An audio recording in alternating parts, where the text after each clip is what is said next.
meeting. Welcome everyone. It's the Colmar Manor Town Meeting. It is currently 7:07 on March 8th. Is there a motion for us to commence the meeting? Councilmember Harding. Okay. Councilmember Harding says second. Councilmember Mendoza. All in favor say aye. Aye.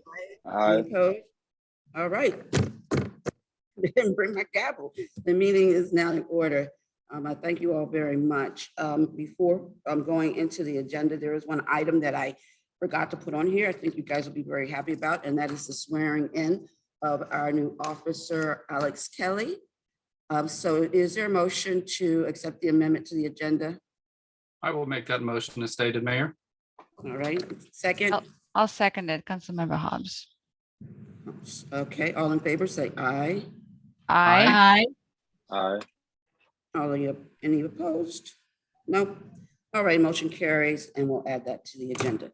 Let's start with the Pledge of Allegiance.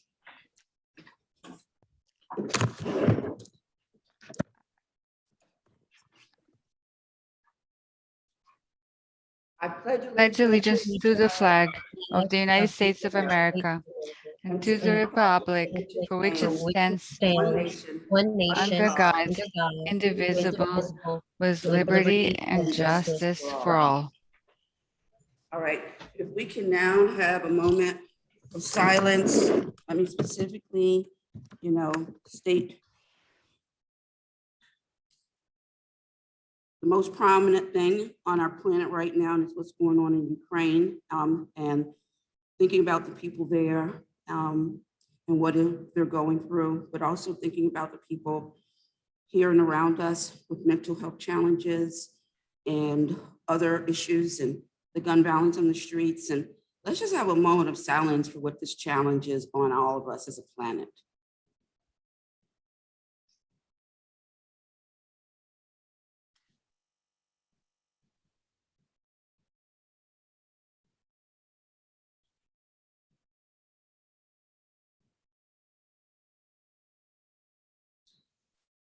Okay, and now if we can take a moment and actually be grateful for the things that we do have, for the courage of the people of Ukraine to stand up to what's going on there, and the courage of people who are standing hand in hand and working together and trying to make this a better place, and appreciate our families and our friends. And let's just have a moment of real, true appreciation for the things we have in our lives.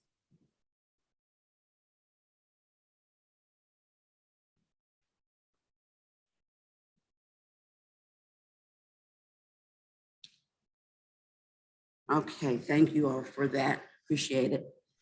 All right, Chief, if we can move forward with our swearing in of Officer Kelly.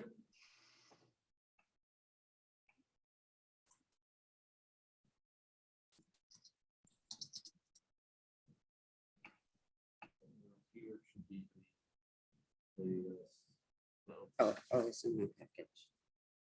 So would you like to say, are you on anything? You would like to say a couple things before? Something about Officer Kelly?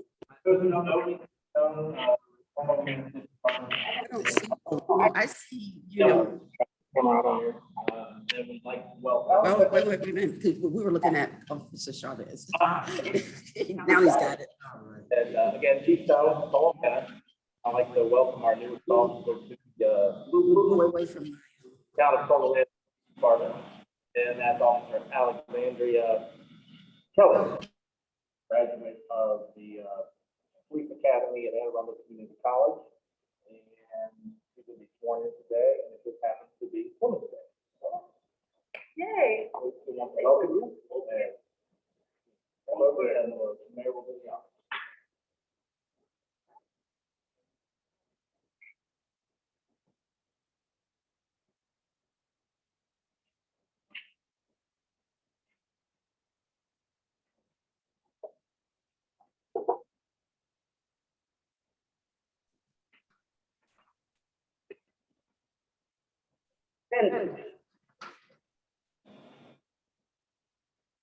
Okay.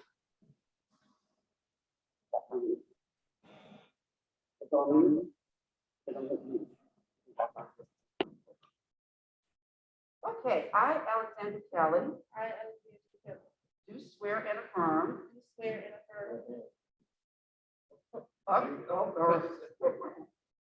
let's start over. I, Alexander Kelly. Do swear and affirm as the case may be.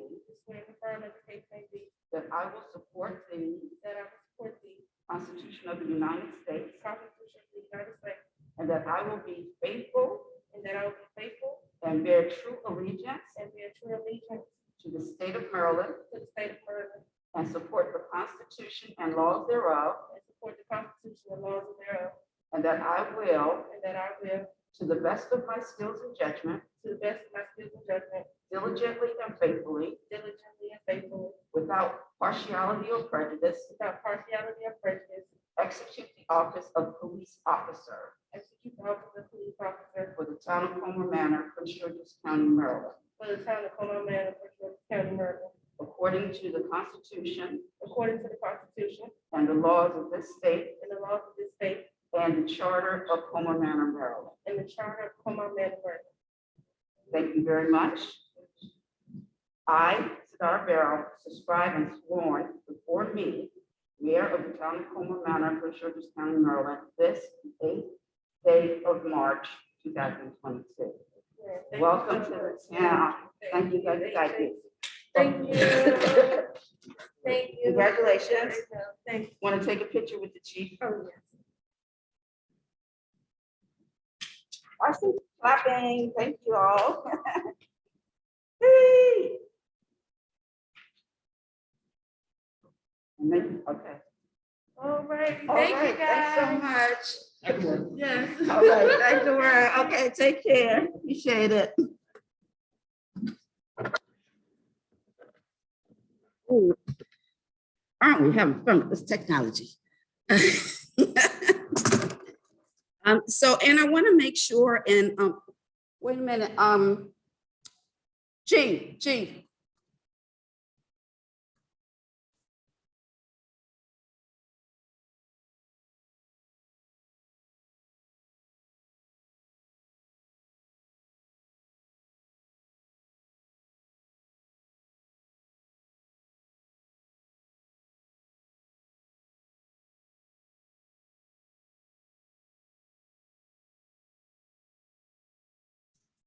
Okay, for those of you listening in English or Spanish, we're about to explain how to make sure that you are on the channel that works best for you so that you can hear what's going on.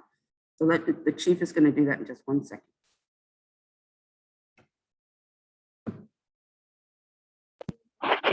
All right, good evening, everyone. Not able to go on video this time, but for those who are on Zoom, similarly to where you would chat, there should be an option to go into interpretation. You click on that, and if you need Spanish, click Spanish. Even if you speak English, click English. For the Spanish speakers, they'll receive the Spanish interpretation. And if we have a Spanish speaker on the line, if you've chosen English, you'll hear that in English. And I'm going to hand over to Officer Chavez, who will repeat that in Spanish.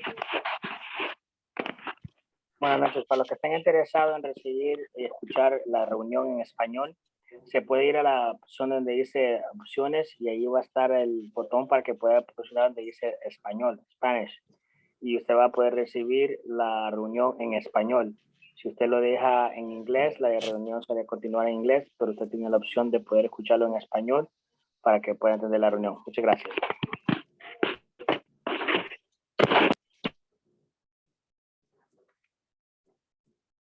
Okay, thank you very much for that. So we can move forward.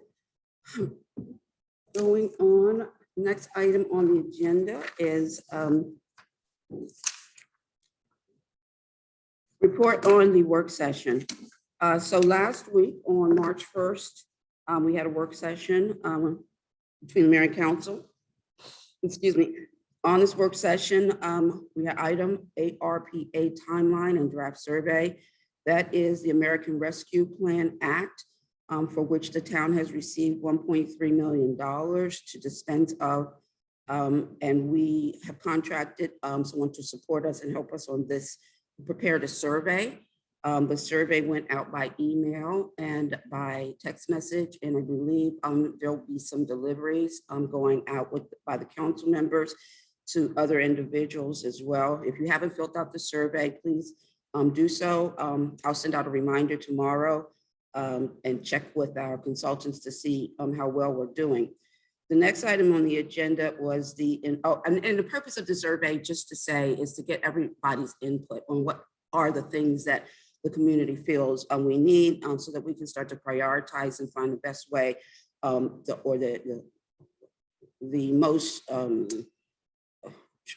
effective way to spend the funds that we have. The next item on the agenda was Environmental Finance Center opportunity presented by Jackie Goodall. This is a group, Chesapeake Bay, which are submitting a walkability grant for trail areas, and in support, we basically agreed to support the effort that they have to be included in the Port Town concept plan, and potentially a project that we may have to support building our walkability in the community. Homeowners, the next item is homeowners extreme weather mitigation and preparation grant program. This is a bill that Delegate Ivy is promoting at the State House. Councilmember Bowles was able to actually participate in a hearing on it, and hopefully this funding would help if this passed. I urge you all to support it because of the experience we had back in September 8th in 2020 with the flash flooding, impacted a whole lot of people, and the point of this is to help mitigate issues that people have from those type of extreme weather. So we are looking forward to supporting him on that effort. The fifth item was salary levels for new hires. The process of the fact that at this point we have 4 positions opened, and because of changes in what and kind of skills that you can get under different salary levels, we need to raise the salary levels of our senior administrative assistant, our administrative assistant, and our human resource person, as was voted on, and we did. Item number 6, Port Town's bus purchase. Mr. Baden demonstrated to us the cost of the current bus that we're using primarily for our seniors, and also some opportunities from University Park to purchase buses that they no longer are using, but are in better shape than ours. We reviewed it, asked Mr. Baden to find out some more items about this potential, and most importantly, find out whether Bladensburg, who is the major writer of our bus service, they are willing to participate in the purchase. So more news to come on that. Number 7, a server update and timeline. So Mr. Baden, we are is working with Alpha, our tech company, in order to get us a new server. Our current server is past the point of whether it operates with certain software. And so we need to upgrade that server so that we can still actually access things like emails remotely and things like that. As new systems have come about, our server is no longer able to serve that. So Mr. Baden talked to us about the approach with Alpha. I will just add that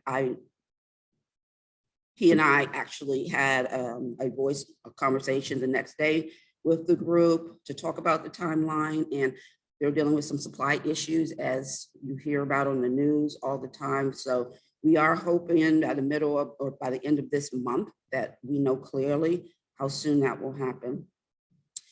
Then we had a conversation on the non-citizen votes and the next steps, very vigorously going through the process of determining where our points of convergence are amongst ourselves in terms of what would work or what would look right based on what we've heard from the community, what we've heard from individuals in the communities, as well as the forum in the community. And so we provided those kinds of consensuses to Mr. Barr so that he could go and then draft an amendment for us to consider for approval this evening. And I don't know if I missed something. I don't know. And I'm looking at a raw agenda. So was there any council members that recall us adding something to the agenda? All right, well, I'll move forward. Is Mr. Baden on the line? Oh, yeah, he's there.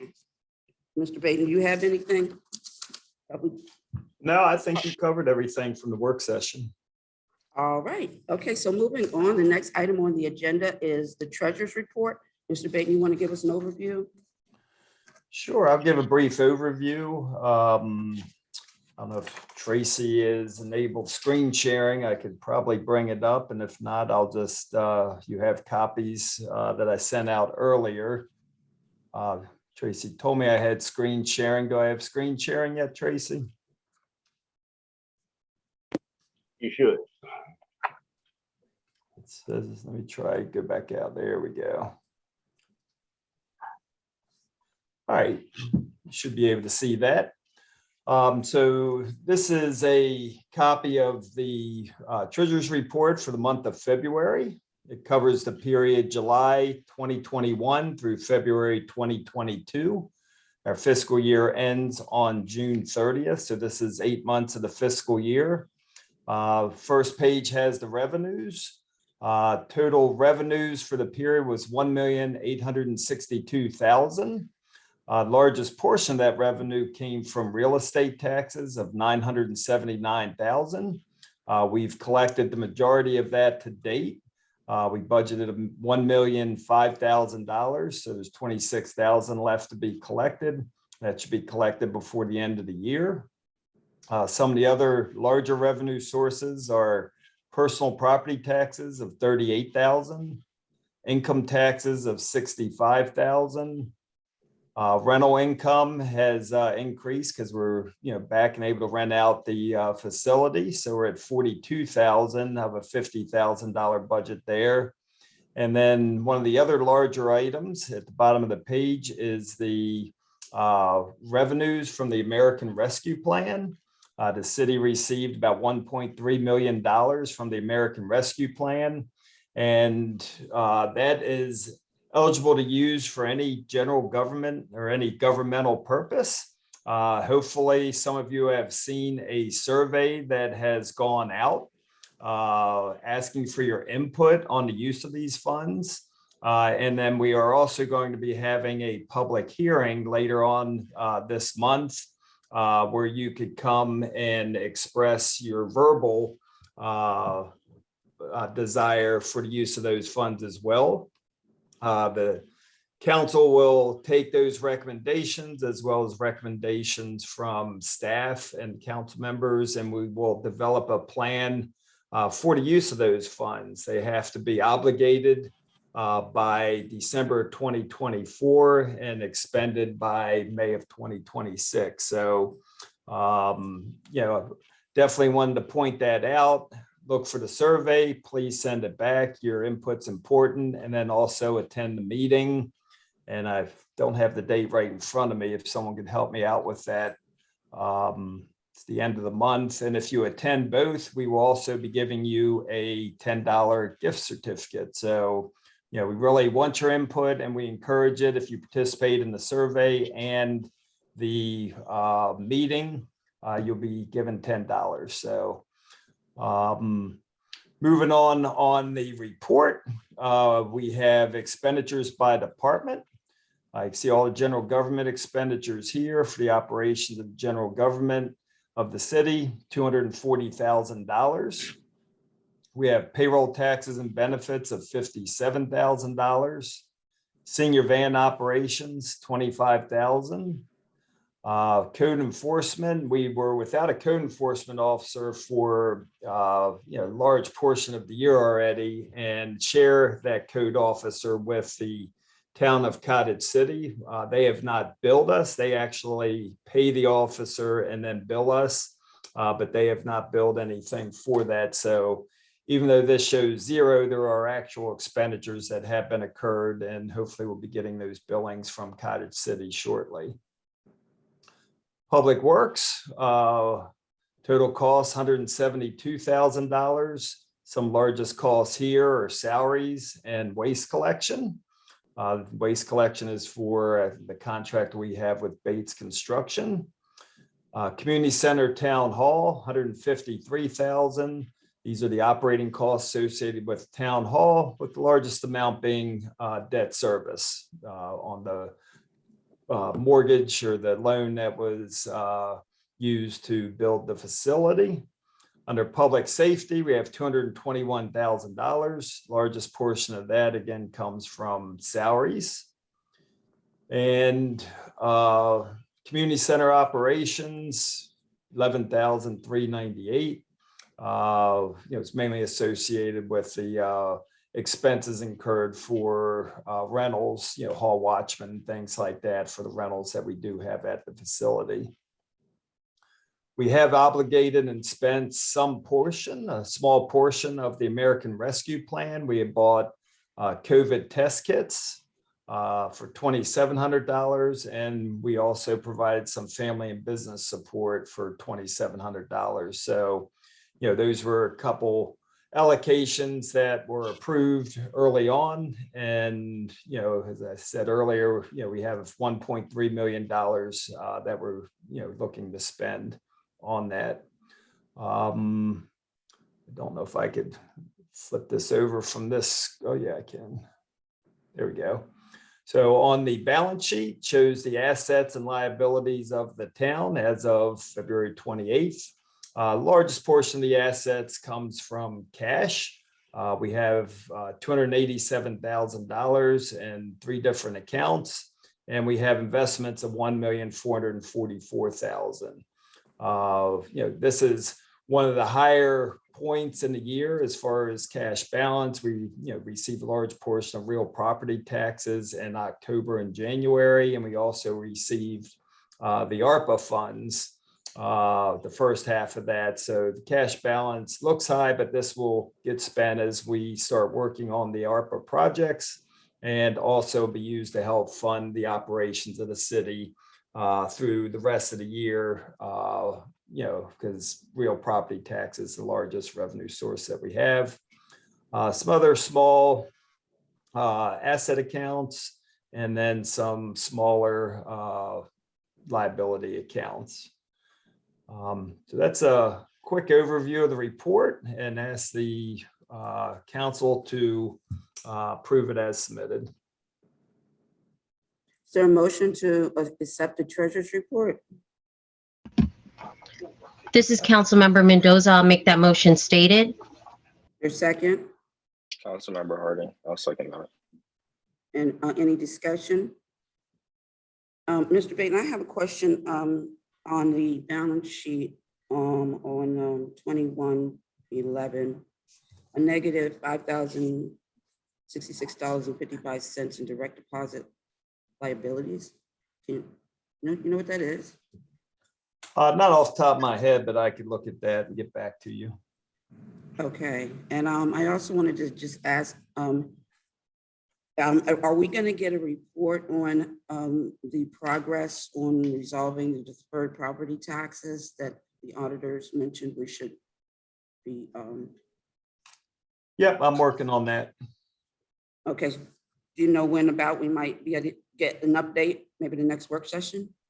We could strive for that. That'll be April, correct? Right. Yeah, we should be able to get it by then. All right, thank you very much.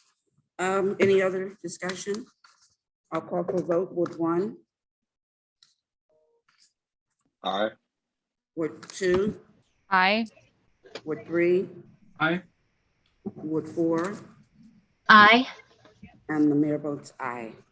Thank you all very much. The next item is the police report. Chief Stone.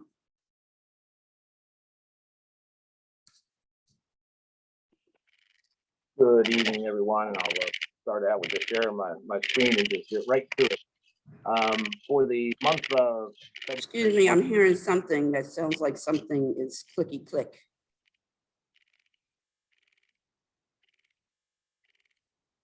Want to try again? Sure. I don't think that's coming from, It's happening again. I don't know Happening? what's going.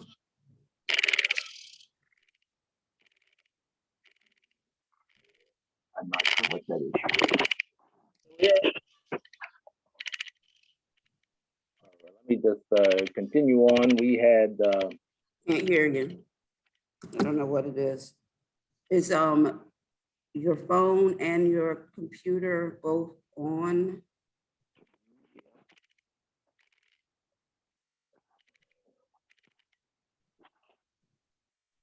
How about now? Is that any better? Yep, Still here? a lot better. Yep. It is better. I'm sorry, did you say it is better or not? It is better. Very good. I don't know what that was, but it's fixed.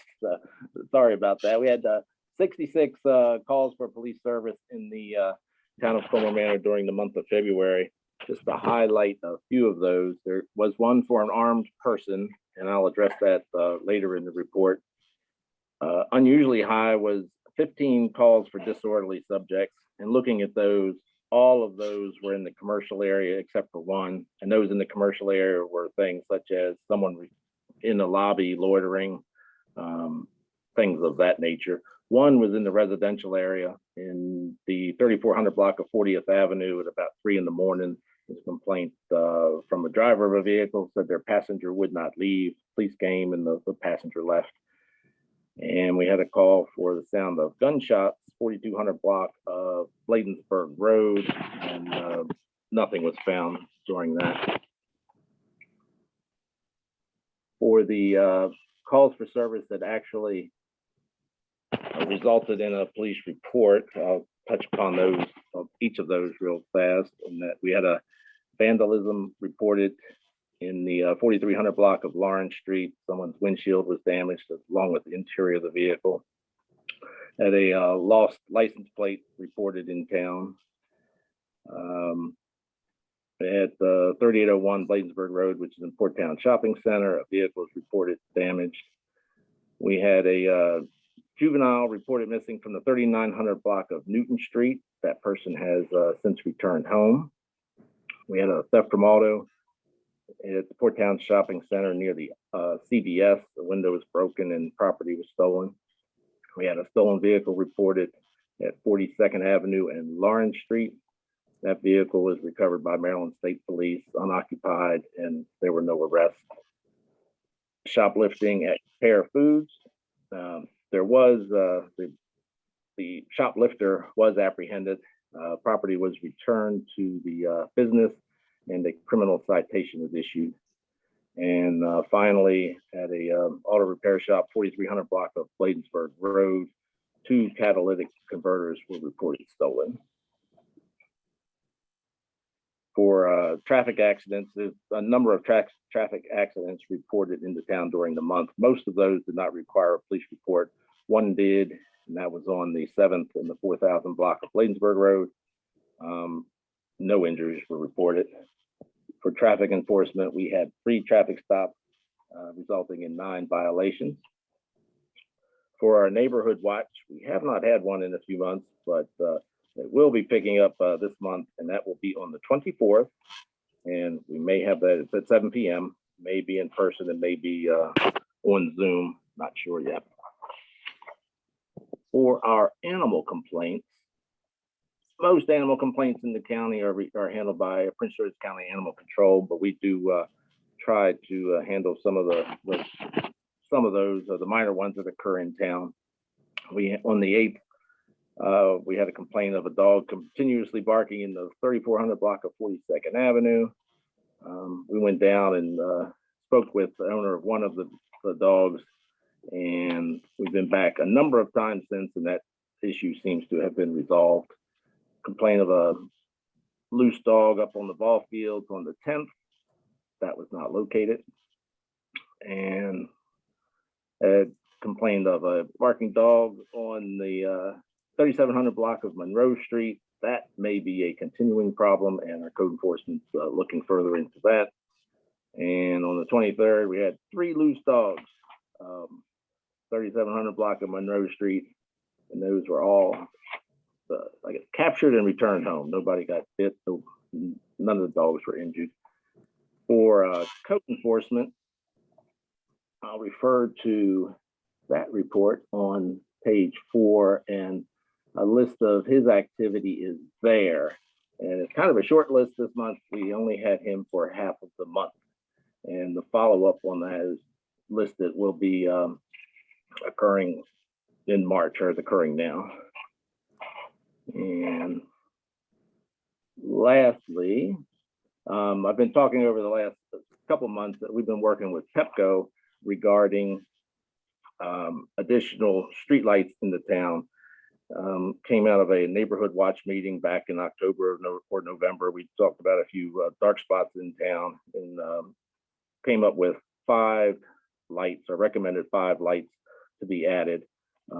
They have come up with a price of $6,700 for that, and I'll bring that up before the council, perhaps at the next work session, and whether we go with all of those or none of those or some of those, or perhaps refer to ARPA, we can discuss that further.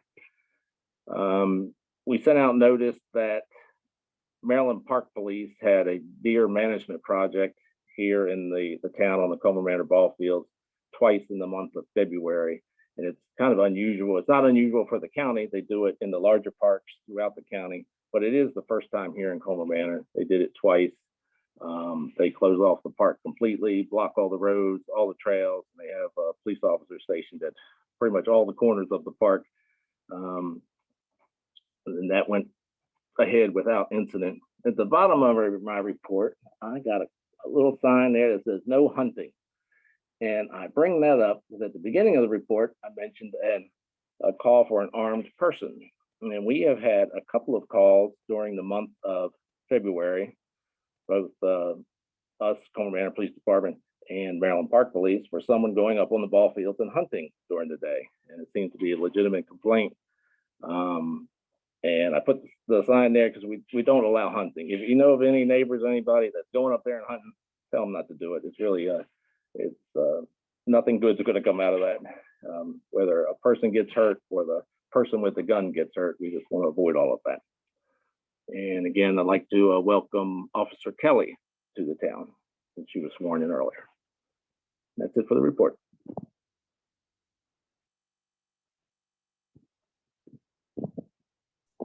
All right, thank you very much, Chief. Appreciate it. Is there a motion to accept the chief's report? This is Councilmember Mendoza. I'll make that motion stated. A second. I'll second that. Councilmember Bowles. All right, any discussion? Well, I just want to say again, welcome to Officer Kelly.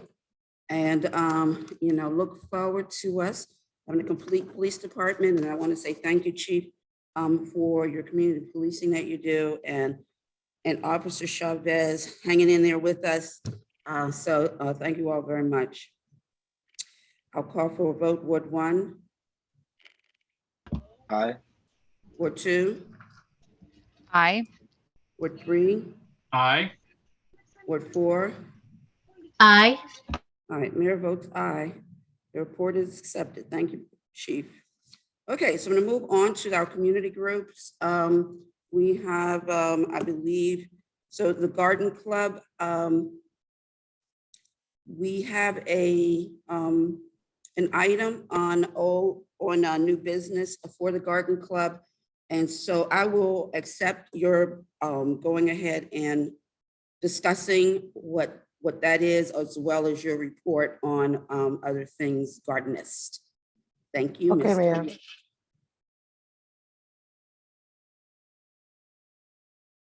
Okay, good evening, good evening, Mayor, Council, and residents. So Mayor, I sent to Mayor and Council a copy of the Garden Club wish list for this year, and I also sent a revised sheet of the renewal of the plot. So I talked to the construction worker guy, the ones that have been working on our plots. He said it's better that if we can buy in bulk instead of one. One would be very expensive, whereas we can get five done, it's only $3,000. If we get one done, it'd be $1,000. And last I talking to the Dan and you, we only had $500 in our account to spend. So it's going to be more to do that one plot. And I sent you a picture of the plot. I don't know if the wind, what it was that tore it apart, but that plant, it's not, you can't plant anything in that plot. And the other things we can wait, except for the bees, we can wait until I think the budget was June 30th. We can wait to June 30th to receive the finance that we always get on July 1st. But the plots and the bee supplies, I'm asking to try to see if we can get the money now for. I'm advocating for the renewal of 5 plots and bee supplies. Okay, so And I sent all the information to you guys. And the spreadsheet is translating strangely. So I'm how sorry. much? I know. But for the bees, Yeah. the bees is 1536. And they have a list of why it costs 1536. This is your revised.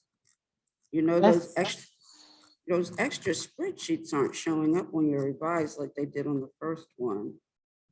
The sheets that had the details. They at the bottom, it's the tabs, it's some tabs at the bottom of the Excel file. The Excel sheet. You see the tabs? Nope. I saw them on when you sent the last one, but I don't see them on this one.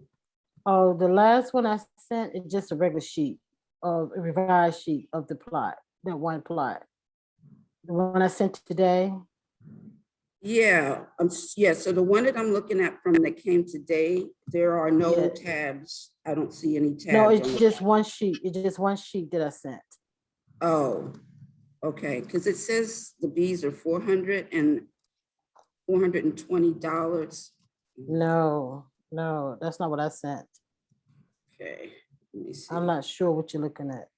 Do you have yours so you could share your screen so we can see? I never shared my screen before, but Yeah, I we will all had try. it. We all had to figure it out first time. I will try.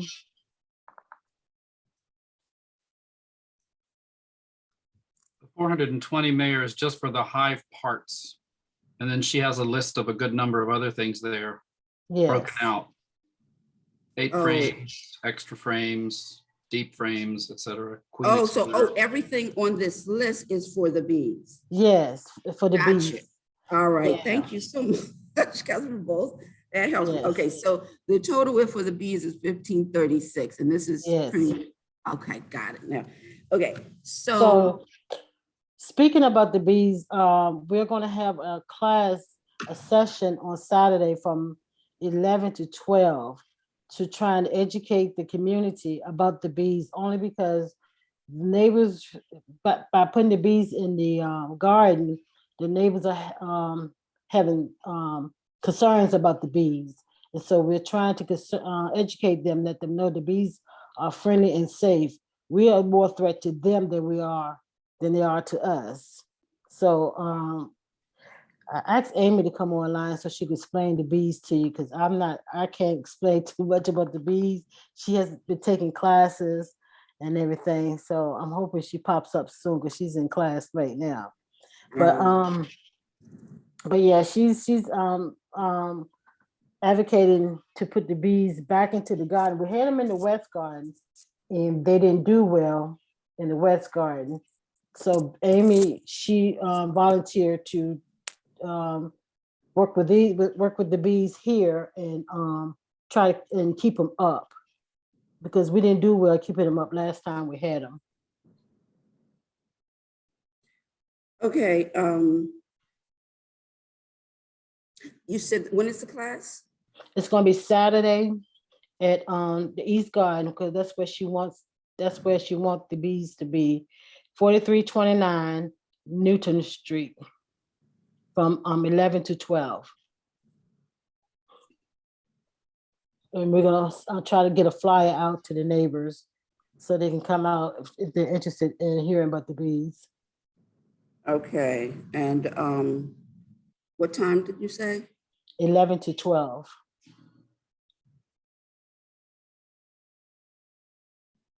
All right, if you could get the information on Brown so we can send out a text message. I will. I'm working on it now because we just decided to do this today after she went to talk to one of the neighbors about putting the bees in the East Garden, and the neighbor had some concerns. So we definitely decided to go ahead and do a class on it to try to educate the community about the bees.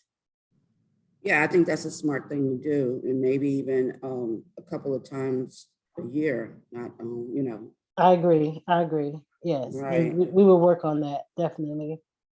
And we Okay. also doing from 10 to 11, we're doing the 2 rain gardens, the one on Newark and 40th place in Newark, IHOP, and then we're gonna do the retention garden. So that's gonna be from 10 to 12. I'm sorry, from 10 to 11. Okay. 10 to, what day is that? That's Same day? also March the 19th. All this gonna be on March the 19th. March 19th. Yes. Okay. All right. And so our you'll send- host for that will be Julianne Bethay, and the B speaker will be Amy. How you spell her last name? Amy Gallagher. I'm not pronouncing that right. It's Gellatly.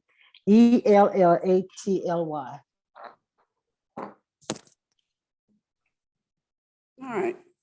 Well, thank you so much for that. So what you're asking for is for $600 total for the plot that has been commissioned, right? Yes, but he revised that today. I got the sheet today. And I sent it out to y'all as soon as I got it. Well, no, I meant the 600 in addition to your 5 that you Oh, had. right. Yeah, to the 5, right. Right, so it's $1,000 is the bill. Right. Okay, so, and I'm saying that wrong. So it's $500 more for his bill and then Yes, $1,536 for the bee stuff, right? exactly. Okay, so the question on the table is to provide the garden club with $2,036. Yes, And then we consider the other items as we work on our next year's budget, right? correct. Okay, so council members, and this would come from our reserve, right, Mr. Baton? Correct. Okay, so council members, is there a motion for us to appropriate $2,036 to the Garden Club from reserve? Yes, ma'am. I'll make that motion. This is Councilmember Bowles to appropriate $2,036 from the reserve to the Garden Club for the purpose of setting up our bees as well as replacing damaged plots. Councilmember Hobbs seconded. Okay, any discussion? I'll call for a vote. Ward 1, Aye. Ward 2, Aye.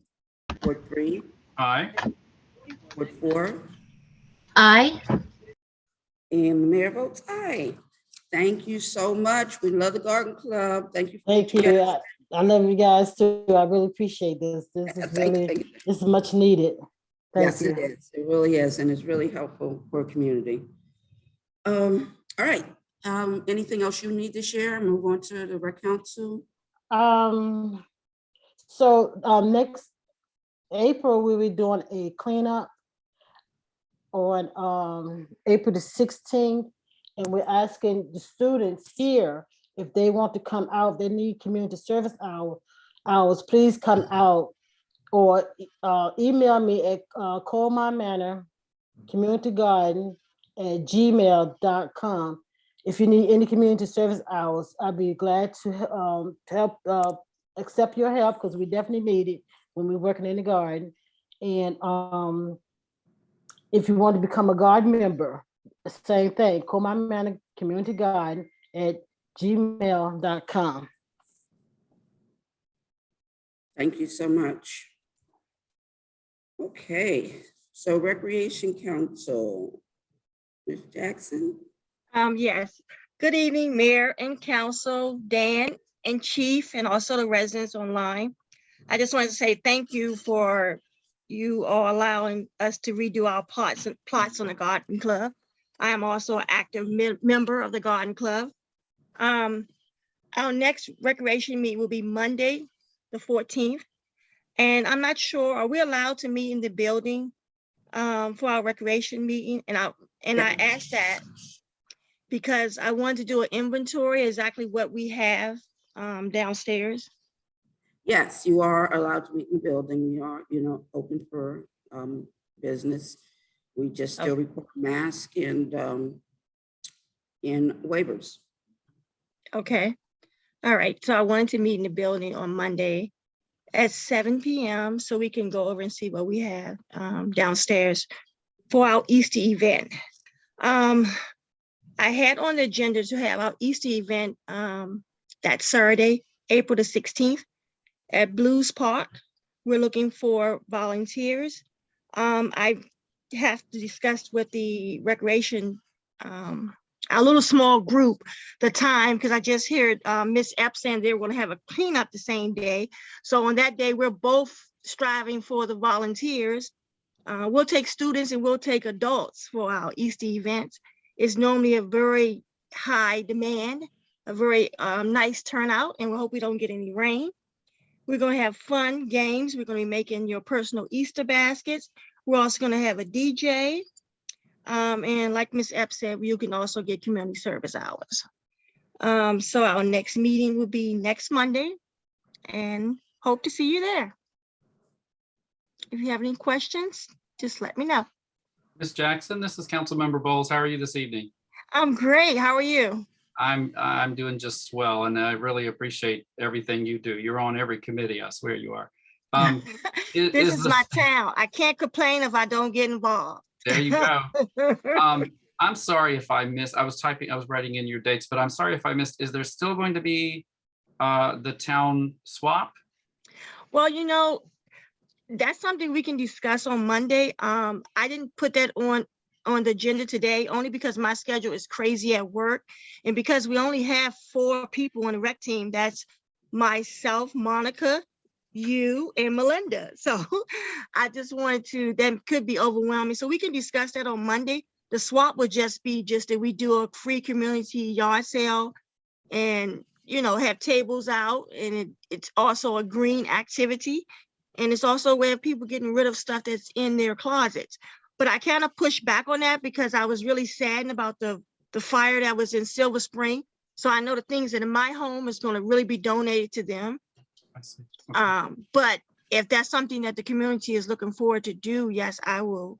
That's something we definitely can do. Fantastic. Thank you. Thank you. Okay, go ahead. I'm done, Mayor. Oh, you're done. All right. Okay, cool.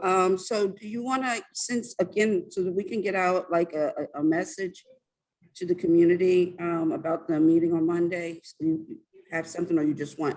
Yes. I spoke to the chief, and I guess I will. What's the young lady in the office? I apologize. Tiffany? Tiffany, yes. I will email Tiffany just to get something out to the community.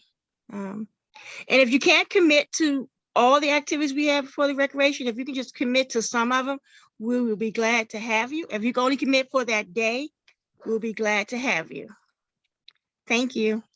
Thank you. I mean, and I'm happy to say that our volleyball volunteers who really helped and supported us on so many things before COVID has reached back out to ask how they can actually participate again. So I sent you one of their contact information. If you can reach out to them and see how they can help again. Yes, I will. Yes, thank you, Mayor. All right, thank you very much. Okay, do we have a green team report? Councilmember For, Hurst. yes, can you hear me? Okay. Yes. Okay, so for the green team, we actually, if the green team meeting fell on the time when we had a webinar, in just a second, let me open my notes for today. So on February 22nd, the green team attended a webinar on residential landscaping projects for storm water management through that was organized through the University of Maryland Finance Center. So that project will select 5 households in Colmar Manor if they satisfy certain requirements. The biggest one for me personally was space, but I was very much interested in this project. So those residents who could not attend the webinar, they can still apply.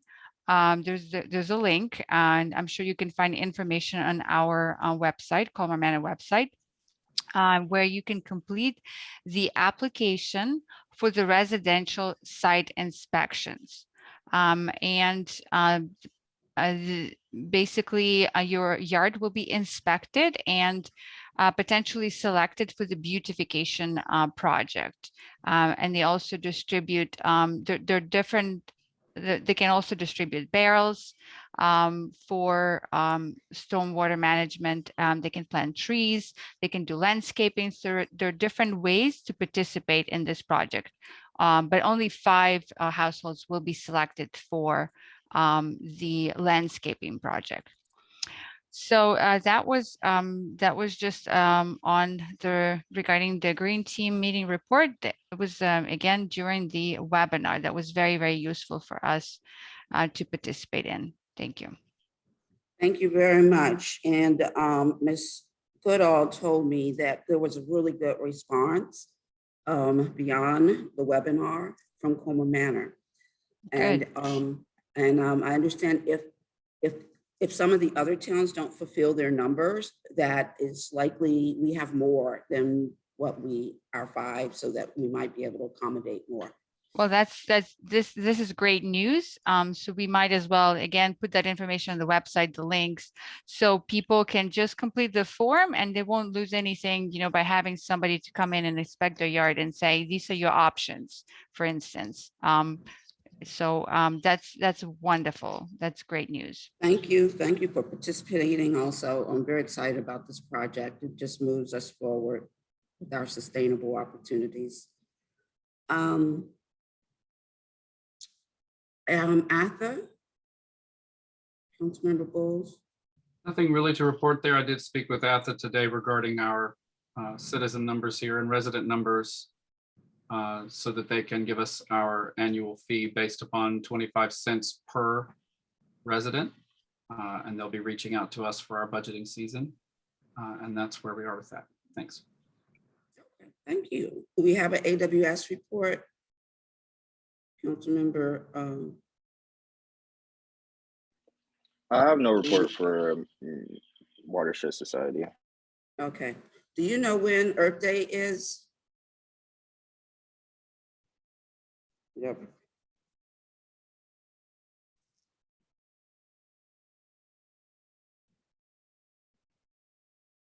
Quick Google search, Friday, April 22nd. Is it going to be, are they going to do it on Friday? Oh, ooh, I can't confirm that right now, but I would believe they would. That's a prime time, good date. I think that they would do it on that Friday. If not, they would do it the Saturday. So I'll get in contact with Ariel and I'll make sure that and get back to you. Okay, great. I just wanted to start to put the buzz out there and people to hear. All right. And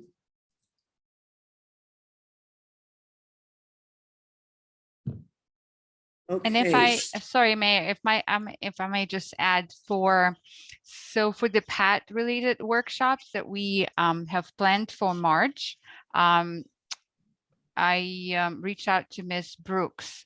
Initially, she suggested to schedule to have 2 workshops on March Let me just look at the calendar. It was for March 26th, Saturday from 4 to 5 p.m. in person, and Sunday, March 27th from 6 to 7 p.m. online.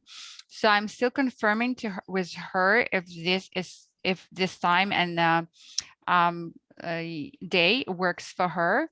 And if it does, then we will be circulating more information regarding the workshops. So look out for the flyers and that information. Thank you. Okay, thank you very much. Mayor, if I can stick my mouth in a little bit, I have an email here from Stacy Lucas. Mhm. Site leader registration closed on Friday, March 4th. Earth Day registration will go live Monday, the 14th, and trainings will begin. These are for site leaders, so if you're interested in being a site leader, reach out. And I'm sad to say I do not have, it's a very long link, but I can forward that to Councilmember Harding. So we could put that on our website or wherever we need to. Okay, great. Yeah, let's get the information out there because a lot of times we miss the date of when leaders and stuff can set up their spaces. Right. All right, thank you for that. Do we have anything from our Hispanic Outreach Committee?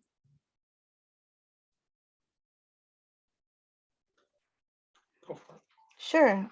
We hosted a rally last night, and I am just super happy for the support of the people that came out of all different backgrounds, all different nationalities that came out to support this and to really just voice how they felt. So I just want to thank all the council members and the mayor for being there, and even the mayor for talking. It's not the most comfortable thing to do, but we're doing it. We're having these hard discussions. And I just wanted to give a shout out. One of the things I think is most important, and that's really the purpose of having a committee like this, is to build leadership within the town.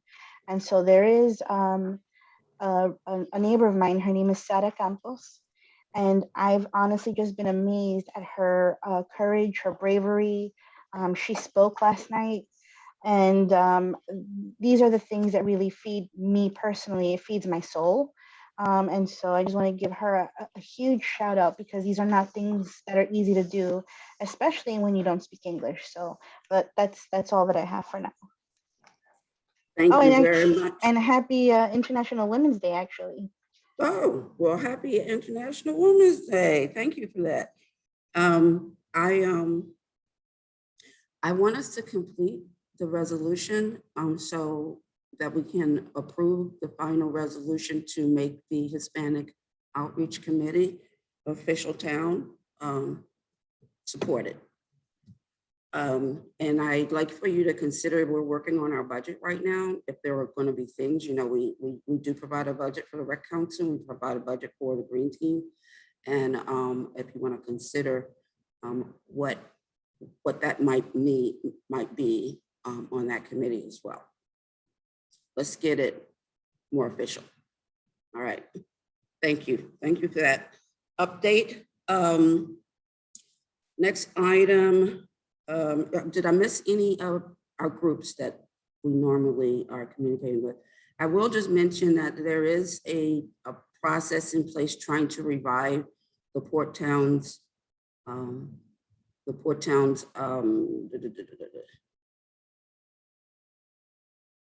Community Development Corporation. Community Development Corporation.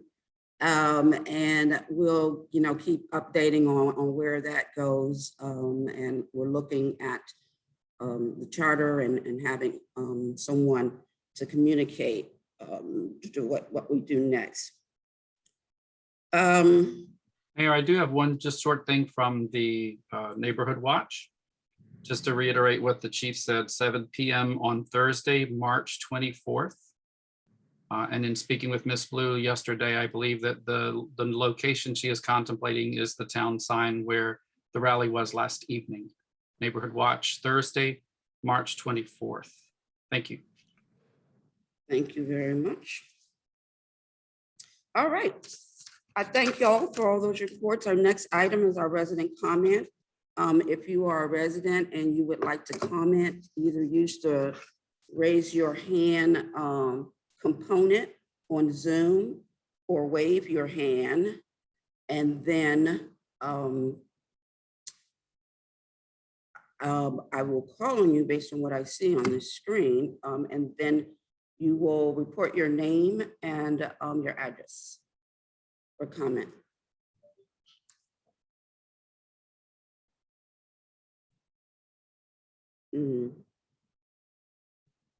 Oh, okay. I see Monica Kazanza. I'm sorry. Go ahead. Please, I'm gonna ask everybody, and fortunately, we are in the process of being able to translate in real time. So that'll give us this opportunity to make sure our comments maintain the 3-minute item. Go ahead, Monica. Okay. A vote is happening tonight that limits voting to only TPS and DACA holders. If you think this is a compromise, it's not. It's a cop-out. It's insulting and doesn't do justice to the people who live here, who are our neighbors and taxpayers. To my neighbors, the only reason the mayor and council is taking a vote tonight is because you pushed them to, because of your hard work, because of you, the residents of the town became educated on the topic. They got involved because you door knocked, collected signatures, spoke to your neighbors, and testified before the mayor and council. They have now been pressured to take this vote, but it is not enough. Don't stop. Keep the pressure on. Expanding the vote to everyone is not out of reach. How do we know this? Because our neighboring towns have this in place. Mountain Rainier, Brentwood, Hyattsville, Cheverly, Tacoma Park. And you know what? They're still standing. And in fact, they're flourishing. The mayor and council know full well they can provide much more, but they aren't if they only allow TPS and DACA holders to vote. This is discriminatory, discriminating against a large part of our community. The current demographics of our town, which is funny because I received a letter. Actually, I didn't receive a letter. Thank you, Chief, for giving me the letter. I'm surprised that I received that letter as opposed to a newsletter that I've been asking for, I don't know, a year. The current demographics of our town are 45% of our residents speak Spanish at home. 53% are Hispanic. 37.4% of residents are foreign born. And of that group, more than half are not US citizens. Just to be clear, this is not a Latino issue. It's an immigrant issue. And more importantly, an issue about equity.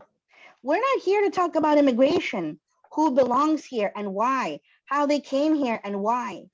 The issue is about the opportunity our town has to extend voting to everyone, to our neighbors who are currently disenfranchised and continue to be so. The job of elected officials here is to serve our community, the entire community. And this means bringing opportunity to our town. They have the opportunity to expand voting, but it looks like 2 of Colmar Manor's elected officials tonight are holding steadfast in discriminating and being the gatekeepers of democracy in our town. They cannot see beyond their own personal politics to support what's best for our community, the community that they supposedly represent. Look at how the mayor discusses the issue of non-citizen voting and how each council member votes. If you don't agree with them, vote them out of office. Your taxes pay their salaries and for the projects that they advocate for, the seats that they hold at the town hall that you pay for. They are beholden to us, but are getting away with only representing some of us. That's called taxation without representation. So, again, thank you to everyone who came out to the rally last night. Thank you for making an attempt to learn more, to hear and see your neighbors. Please stay engaged, stay informed. And for those that can vote, come out and vote on May 3rd. Thank you. Thank you very much. I see Adam B.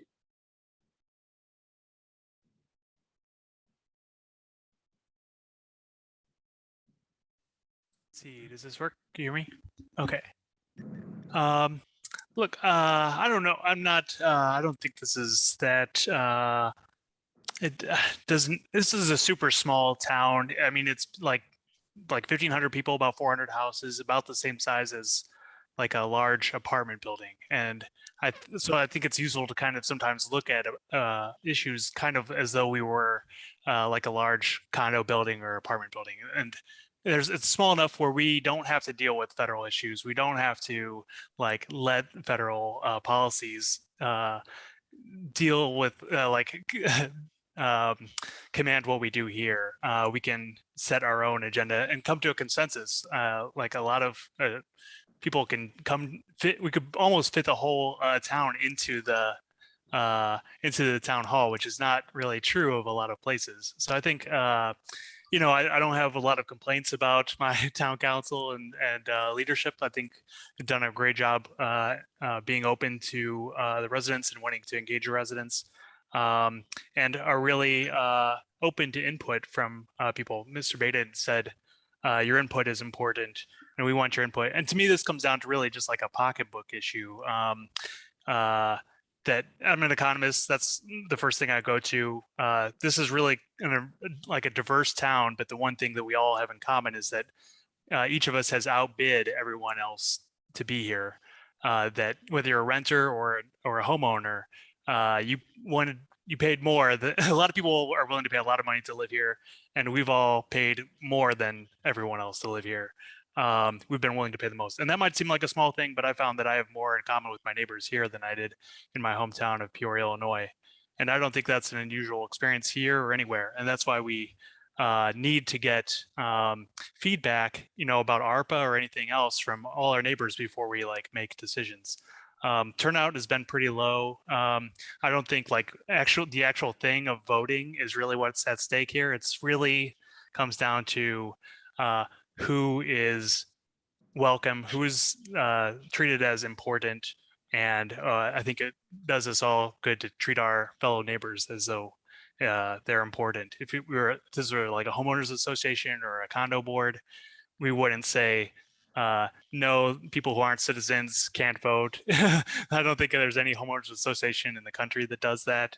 It kind of feels like it's just been an accident of history. If it were already the case that that everyone could vote, I don't think anyone would have the guts to be like, let me see your papers. No, you can't vote, like just because of some random federal thing. And so I think that, I've been impressed. I think our town's mayor, I think our town's council members have all been really receptive. They separate the personal from the public. They don't think like this has been my opinion or my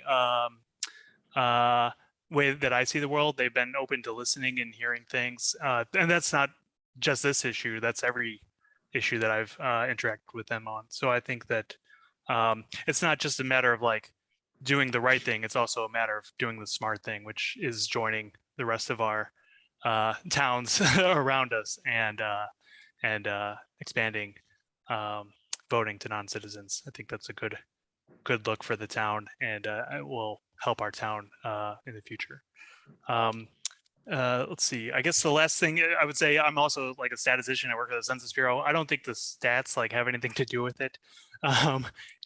Even if it were one person that was excluded, or even if it were 0 people that were excluded, it's still like the principle of saying, okay, this is who we're open to and who our town welcomes. Like I've been here 7 years, but I would say like there's this Greek philosopher who says like no person steps in the same river twice, not only because the river changes every time, but also they're not the same person. So I think we've been open to our town changing and growing as we move forward in time, but also ourselves like growing as part of the town and changing our minds as we move forward.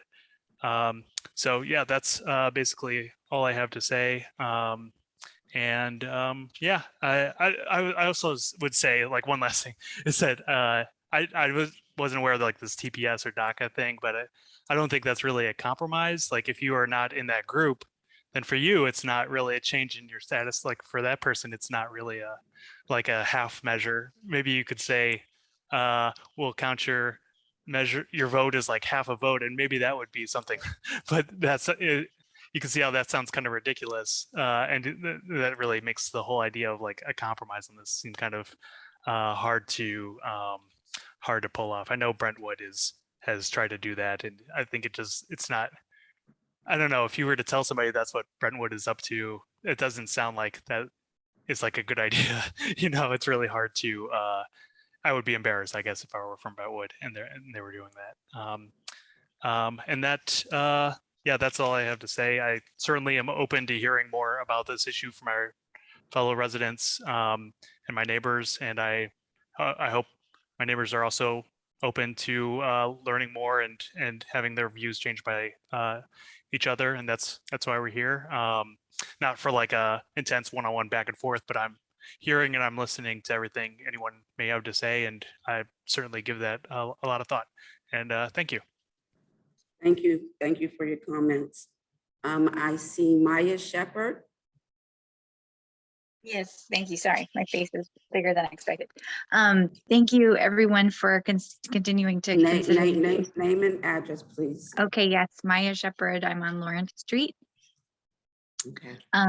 So thank you to everybody for continuing to consider the issue of expanding the vote to non-citizens with rigor and dedication. I appreciate everybody putting so much thought into the issue. And I really appreciate Monica and Adam's comments today. I really think the way I've been sort of framing it in my head around the idea of limiting the expansion of the vote to TPS and DACA holders is that's taking sort of an affirmative stance of limiting democracy when there is an opportunity to expand it more, and that there's so many examples, like Monica mentioned, around us of ways that you can expand it to all non-citizens. And so to take that stance, I would be very proud of Colmar Manor to expand it to non-citizens. I would feel much less proud if we didn't actually go all the way, and it doesn't seem like it doesn't seem like a compromise at all to me either, because it's not really expanding democracy is not taking anything away from anyone. So it's difficult to figure out where a compromise exists in sort of limiting it to only certain types of people who hold certain types of immigration status. Thank you, everybody. Thank you very much for your comments. Next, I see Jeremy's iPhone. State your name and your address, please. Hey, my name is Jeremy Siegel. I live in the 4300 block of Newton Street, and I have only been here for like 3 months. And I gotta say, it's truly a pleasure to come home here every day. I moved here from DC, grew up in Cheverly, went to college in Southern Maryland, did DC for 15 years and came here. So I've only been here 3 months. And in the brief time I've been here, I've been just incredibly amazed at the services in this town. And like during the snow, the streets were like plowed constantly. The trash is getting picked up all the time, bulk pickup. Like, I've just been totally amazed. And growing up in this area, I never knew just what a gem Colmar Manor was back here. I'm just so glad to have found a spot with a nice little house and good neighbors. I just wanted to, as a carpetbagger, brand new guy in here, I don't know the full background on this stuff. And I can think of a lot of good things about expanding the vote. And I'm just wondering, I might be too late for this, and I can probably research older council meetings, but I'm wondering if what any of the negatives would be if, say, I had the question of whether it's going to be expanded to, beyond document holders or DACA participants. And my other question was whether or not then would non-citizens be allowed to hold public office? And I didn't, this might not be the correct forum to ask that. I'm just curious, if nothing else. And finally, I guess I haven't heard any downside to any of it, and I'd be curious to know what any downsides were. And again, I might have missed the boat on that as well. I can certainly see the upsides, and I've heard them, and I'm just curious what the downsides would be if there are any. I appreciate the time, and thank you guys for doing what you do to keep the town so nice. I completely appreciate those comments very much. Thank you so much for that. I don't see any more hands. Marina. Hi, Sadara. This is Morena. Hello. Hi, everybody. My name is Morena Celaya. Thank you, Sadara. Thank you, Monica. Thank you all for the space. You know what? I was working here since 2018. I passed the sanctuary city with the community in 2018. And now I moved from Casa for the other job. But on September, I present to you and all council member over 100 signing from Colmar Manor. Now the time is very important. We made a progress this city. I am here and I am proud of my city, and your work is very important. But the most important is bring the opportunity that people can vote. It's civil right, that's it. It's just only civil right, the vote. And many people is the owner, house owner, and can vote because it's green card. Like my mom, for example, she is only half green card.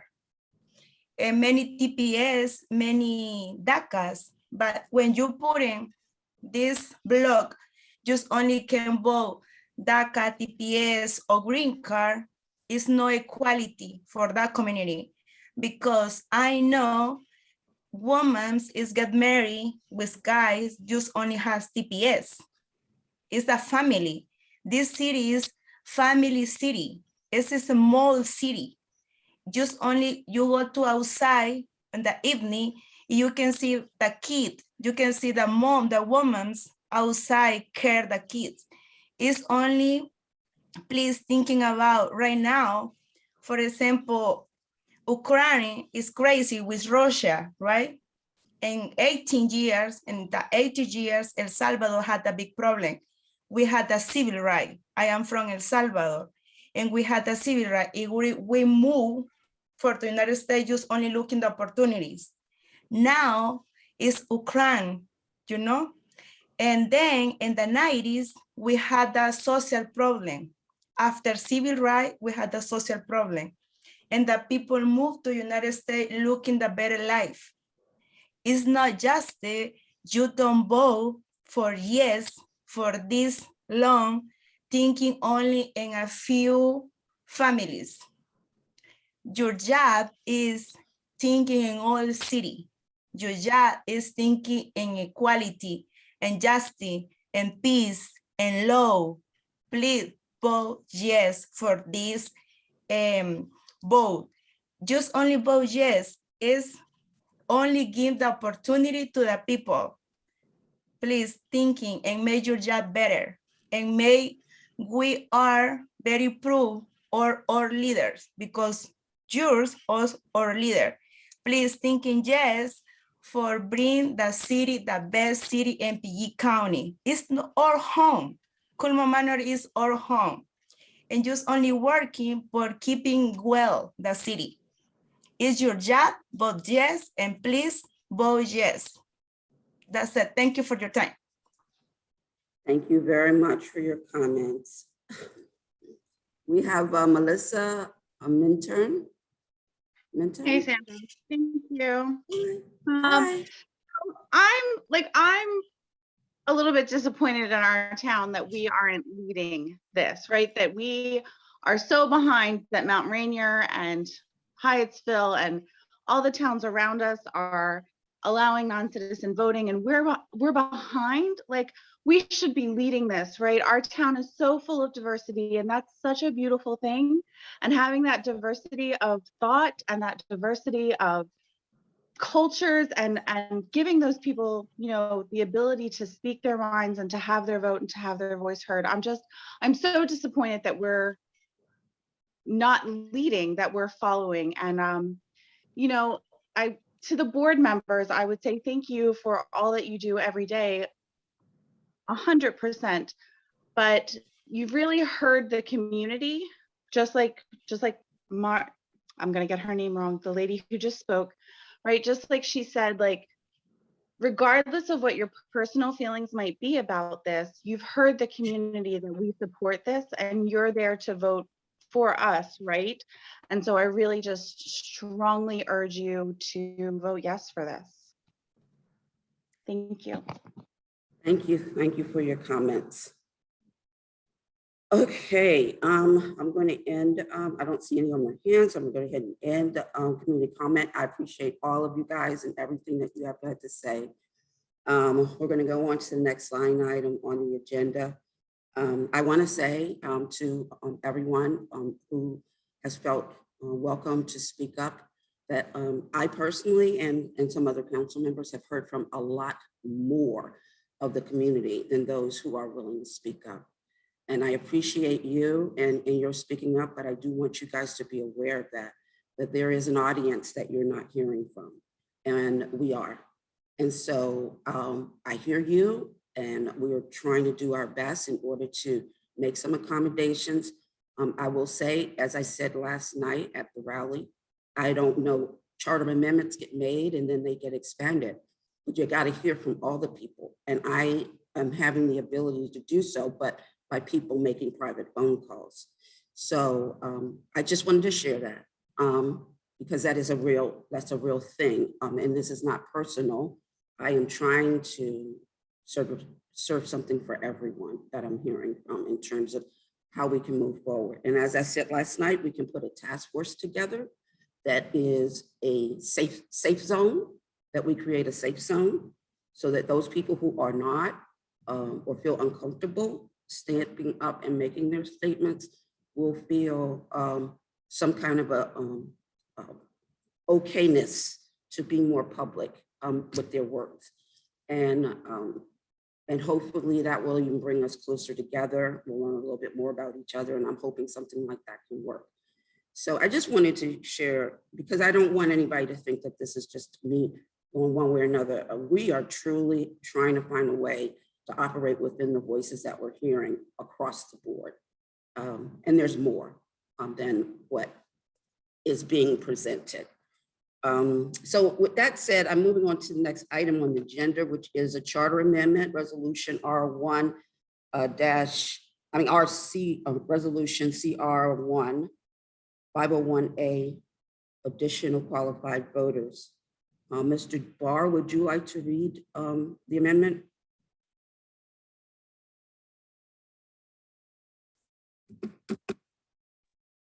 Mr. Barr? Mayor, did you intend to skip over Council Ward Mayor's report and approval of minutes? I did not, Councilmember Bowe. Sorry, we just jumped 4 items. Okay. Okay. Resident comment. Okay, council reports, go for it. Councilmember Ward 1. Good evening, everyone. It's been a long day. I'm hoping everyone's doing well. I don't have much of a reward report. I'm happy that we've had the weather we've had this week, or a little bit of the weekend into this week. But that's definitely called for people to be outside more. And I will say, I've seen the most dog walkers I've seen in my life the past 2-3 days. And it's really good to see you all. I'm happy that everyone's enjoying the weather. They're outside. All of our food stations are up and they're running and operational. I like that everyone's using them. And yeah, I don't really have much to report. I just like to remind everyone that, you know, we're sharing this neighborhood together, and let's just treat it appropriately. Thank you very much for that. Ward 2.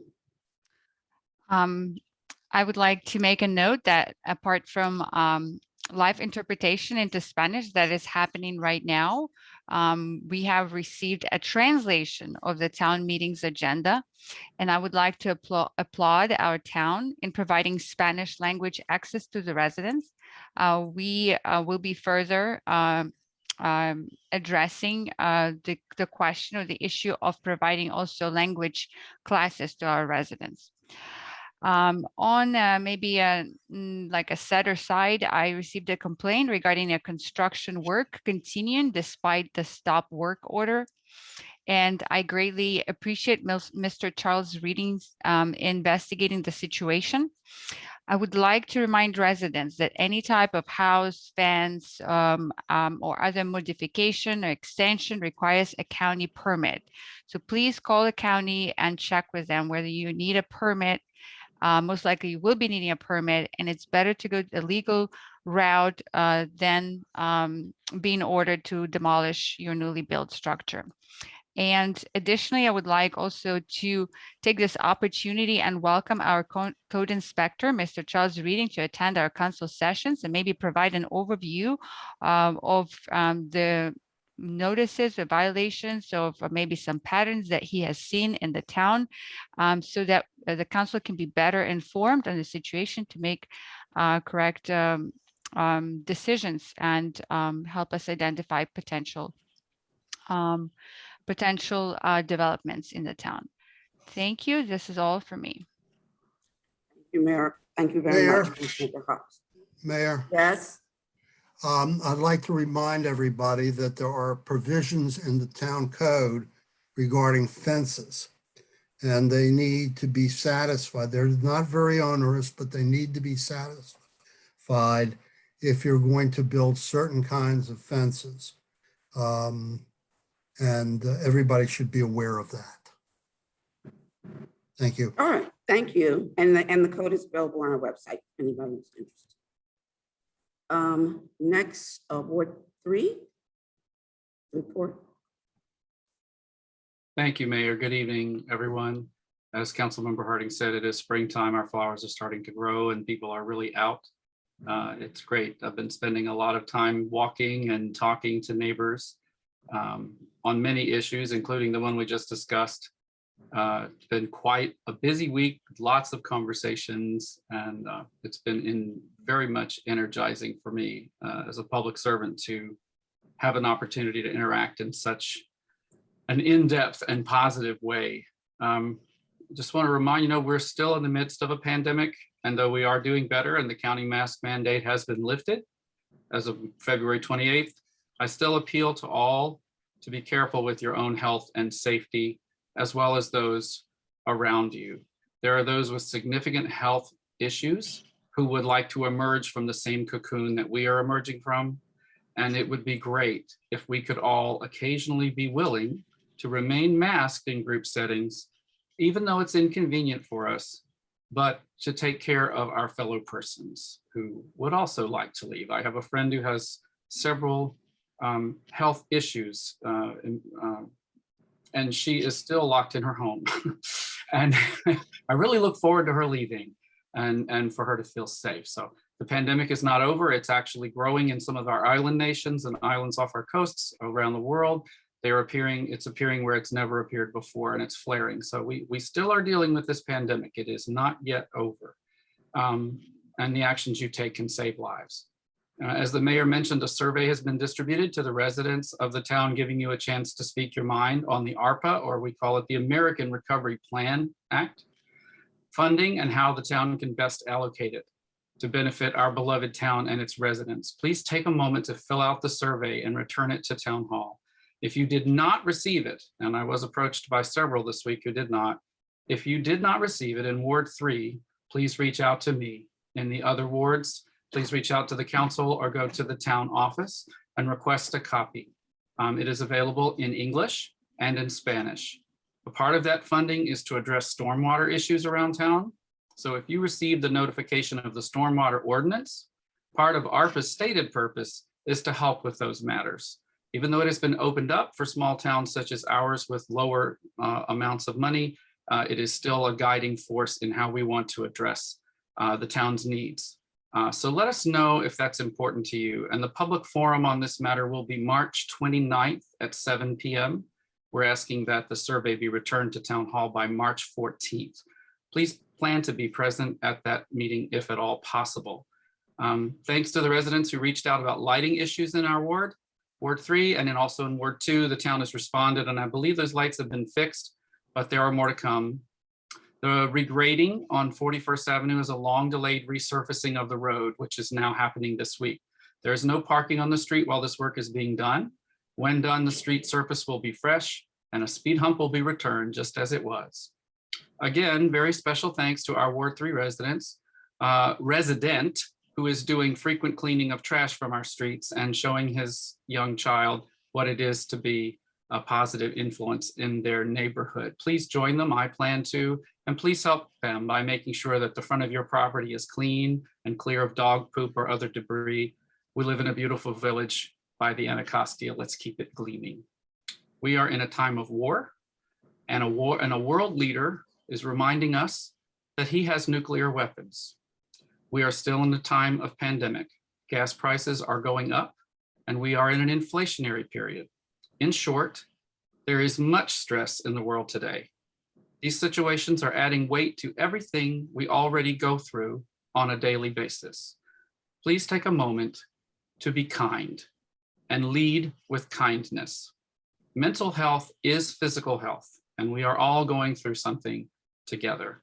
Take time each day, even if it is just a few moments, to care for yourself and give yourself a break mentally, physically. Do something you love and with someone you love, and reach out to your neighbors and see how they're doing. I look forward to seeing you all on my walks around the ward and around the town. Never hesitate to reach out to me in Ward 3 in person or by email. My email address is dbowles, that's my first initial and last name, dbowles@colmarmanor.org with any concerns you may have. And that goes for anyone around town. I'm here to help. Thank you so much. Thank you very much, Councilmember Bowles. Councilmember Mendoza, Ward 4. Thank you, Mayor. Good evening, everyone. I'm just going to echo what Councilmember Bowles and Councilmember Harding saying about the nice weather. But this area, we are in between, winter and spring. So tomorrow we're supposed to be getting a wintry mix. So I know that I do this and I shouldn't be, but never leave your vehicle running or unattended. I did have a neighbor, just because their car was in the driveway, you just leave for a little bit to just warm it up. So you get in and it's nice and warm. And she came back and her car wasn't there. So just to reiterate that warming up your vehicle could cost you, and auto thefts are a crime of opportunity. Never leave a vehicle running and unattended. So that's one. The next thing is for my high school students, it is the time. The county executive has put out her summer jobs program for Prince George's County. They're taking application dates starting March 1st to the 31st. I know that a lot of our high school students have joined this program and have good things to say about it. So we're going to be putting up that info on our website.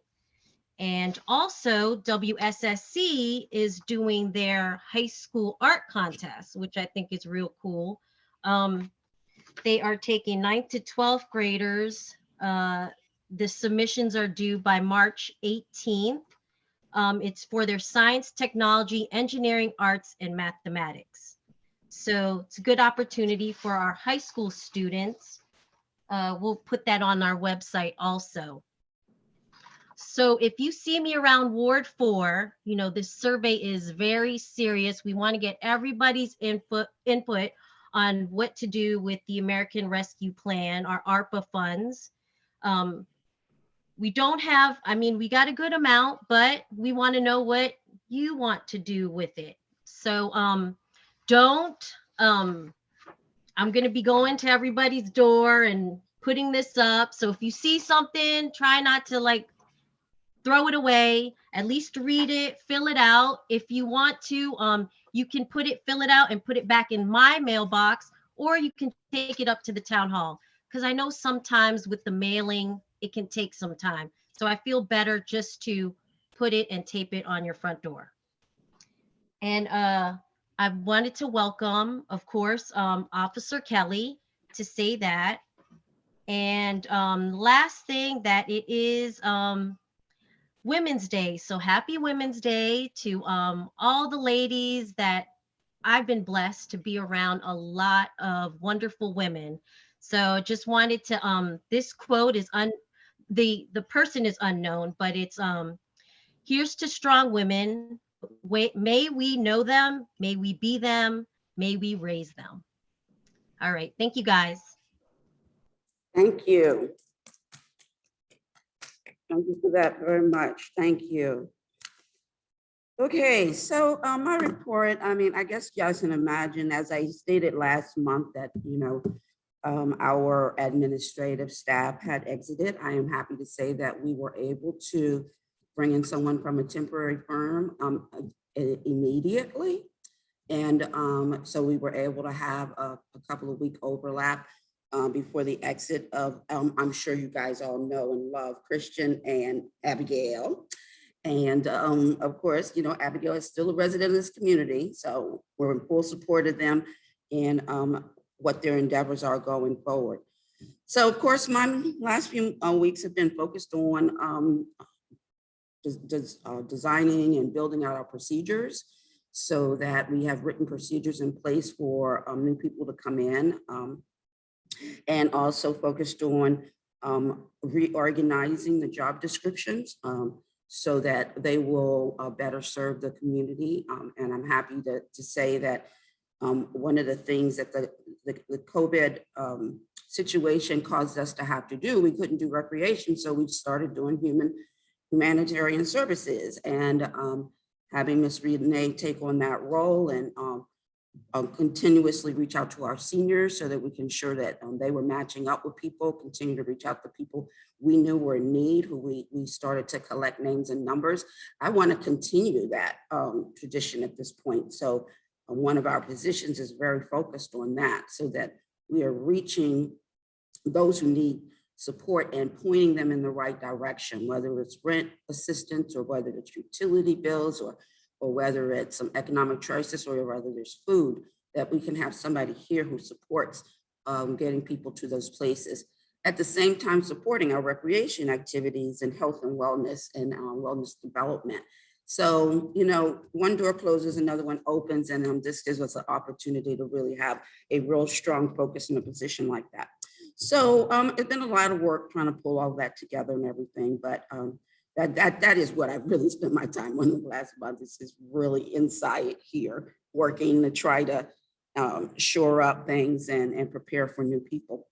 I will announce that we have received a grant from Chesapeake Bay Foundation. I'm very happy to hear to continue our Green Street work. If you don't know, Newark Road, we had created as we got funded in order to start to develop it as a green street.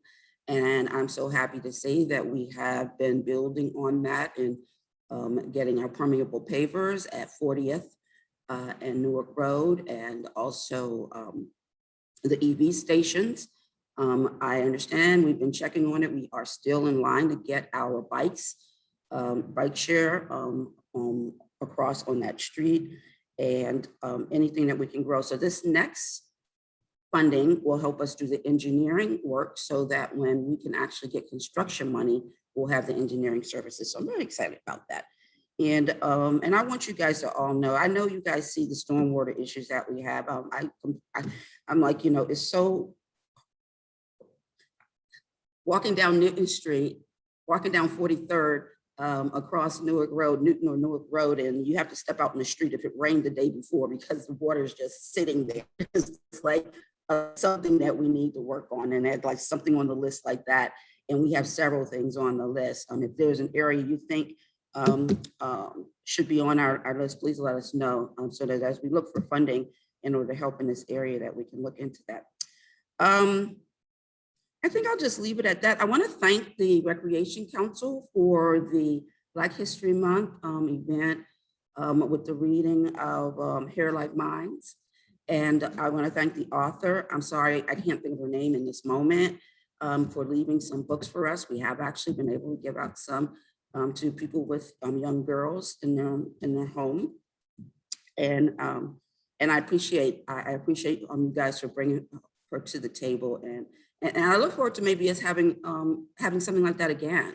So let's try to save that. But thank you so much. And that's it for me.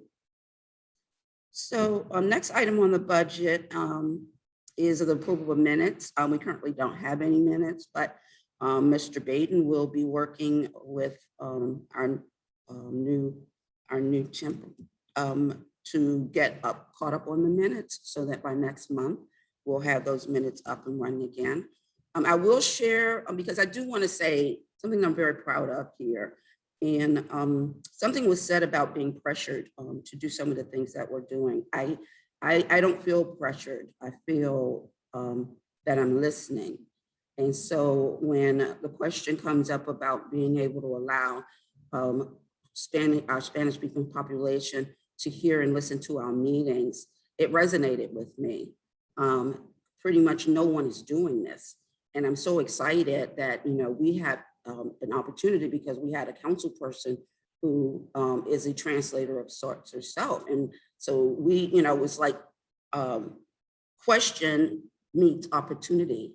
And I am so crazy thrilled that we are doing this. And I'm real excited about the ability to be able to reach our community and they can hear what I'm saying.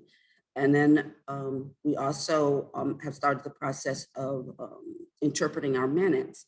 Again, I don't think you guys know it, but that's just not generally done across most groups. Even these towns that you guys have said have been so propelled into moving forward with some other things. We're doing it though. So I don't feel pressured. I feel like I found information and I learned things, and I learned from some people of some things I didn't know anything about, which gave me food for thought. So I just want to say I appreciate all of you, and that I feel like I'm wanting to work with you here. Yes, Mayor, thank you. I just want to maybe clarify, the distinction, the difference between translation and interpretation. I believe you said it in the other way.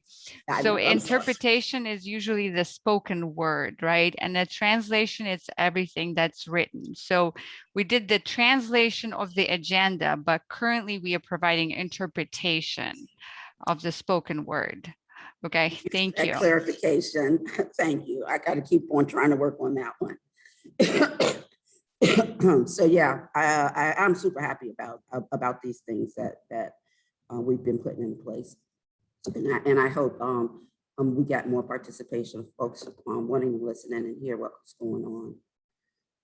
All right, so now so we'll have minutes coming forward, and if any of you guys want to come up and say hi to Tiffany sometime, please do, and just help her feel more welcome. And I'll move on to our old business, which is our charter amendment CR-1, 501A, additional qualified voters. Mr. Barr, would you like to read out? Yes. Before the mayor and council should be a document entitled Charter Amendment Resolution R1 2022.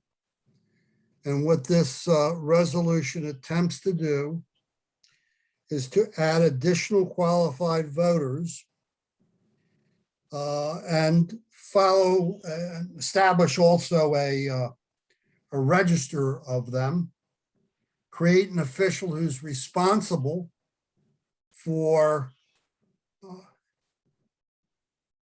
you can read it. Reviewing the various applications and making sure that they are not only correct, but that the representations contained therein are correct, and helping and assisting anybody who is not a citizen, but desires to vote in our town and take part in the civil responsibilities of our town, as a voter. Mr. Barr, I'm sorry, Mr. Barr, you can just read it. Okay. Section 501A talks about Can additional you, I'm sorry, qualified I'm voters. sorry, Mr. Barr, can you actually read the whole Yeah, sure. document from the beginning? Mayor and Town Council of Colmar Manor Charter Amendment Resolution R1 2022. A charter amendment resolution of the Mayor and Town Council of Colmar Manor to modify the provisions for the qualifications to become a registered voter eligible to vote in municipal elections, providing the creation of a separate supplemental voter registry in addition to those voters of the town registered with the Prince George's County Board of Elections. Be it resolved by the Mayor and Town Council of Colmar Manor. Section 1, that pursuant to the power and authority vested in the Mayor and Town Council by the provisions of Section 4-301 in sequence of the article on local government of the Maryland Code, section, 2013, as amended to date, new sections 501A, 501B, and 504A to the town charter entitled Supplemental Voter Registration. And that said, B, and the same is hereby adopted to read as follows. Section 501A, additional qualified voters. A, every person who is a resident of the town of Colmar Manor who is at least 18 years of age, excuse me, or will be 18 years of age or more, 18 years of age, I'm sorry, on or before the date of the next town election, who does not claim claim voting residence or claim the right to vote in another jurisdiction, has established the right to residence in the United States of America as evidenced by their deferred action for childhood arrivals, that's DACA status, by temporary protections status, or by a permanent resident card, that's a green card, who has established and maintained a residence in the town for a period of 365 continuous days, may thereby qualify and register to vote in accordance with the provisions of this charter. B, every qualified and registered voter of the town is entitled to vote in all town elections and may sign nominating referenda and other petitions as authorized by this charter. 501B, town-only voter registration, subsection A. All residents of the town who meet their voter qualifications set forth in section A, section 501A, I'm sorry, and when verified by the town, may register in accordance with the provisions hereof with an official of the town appointed by the mayor and town council to vote in town council, comma, should be a comma there is, to vote in town elections. Said town official shall be known as the town voter supplementary registrar. Said official shall promptly review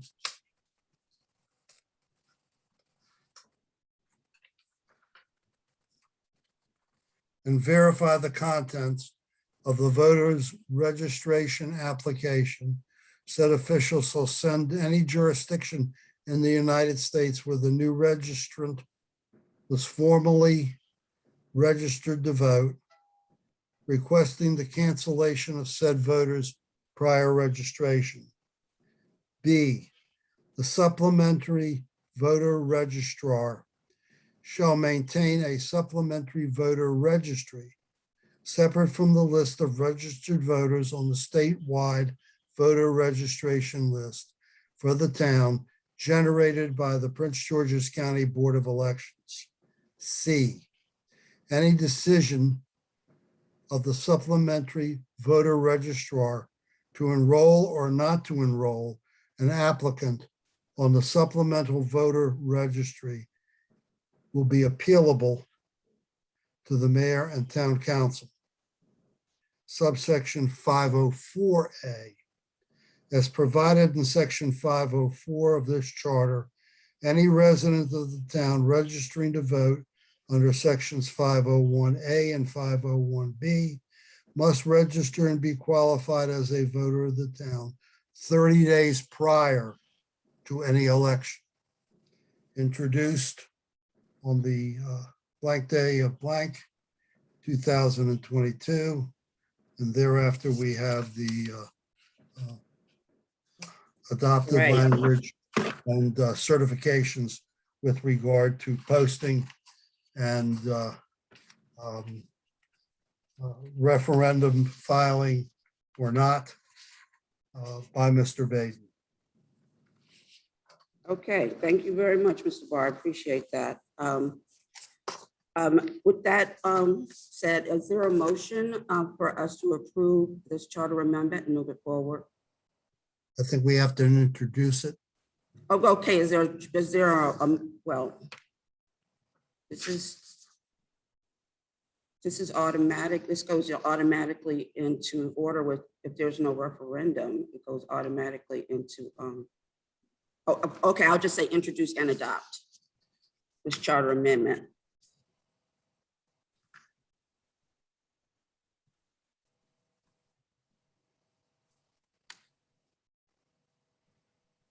No, and I highly doubt there will be. I feel like if there were small changes, or probably a very small change to the word slipping me right now, to our amendment, it would be possible. I actually wrote something small, if I may read it, but it's not anything to interfere with Mr. Barr wrote already. Maybe it could be addition, if anything inside of it is helpful. But yeah, I was like, after long conversations, I'm ready to bring forth a motion on non-citizen voting. I, Councilmember Harding, move to make the following changes to the charter. Sections 401, 501, and 310. We changed their phrasing from citizens to residents to reflect our expansion of democracy to non-citizen voters that live inside of Colmar Manor, as well as adding to section 501 that non-citizen voters shall be eligible to register after being a resident for 6 months, maintaining the age of 18 as the means of qualification. And I believe that this is a robust conversation, and one that we'll have to continue to have as we better develop policy and pathways on this topic. But yeah, I don't know. I just feel like until we're all on board on the first initiative as far as who we're expanding this to, it's gonna be very difficult for anyone to make a motion on, because as you said, charter, they expand, but they also can condense. So I feel like if you were able to try something out and it didn't work out for the greater good, you can come back and reflect and say, okay, this wasn't as good as we thought it would be, which I don't really see happening. But I do believe that we can continue to create policy over time. So my only thing was we just make it open to residents of the town, not have any true dictation on who we're preventing it from at the moment.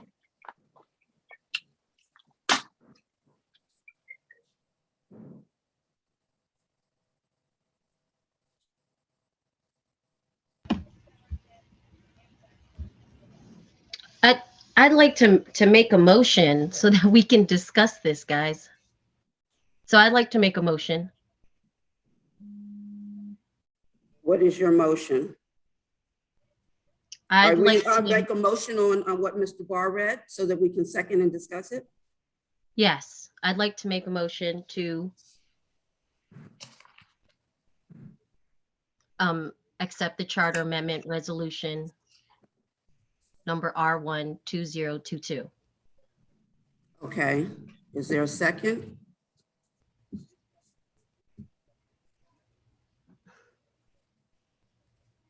This is for the purpose of discussion. Well, when once your motion is second, you know, there will be discussion. And Followed then by we a will- vote. I'm sorry, yeah. Yes, followed by a vote. Okay.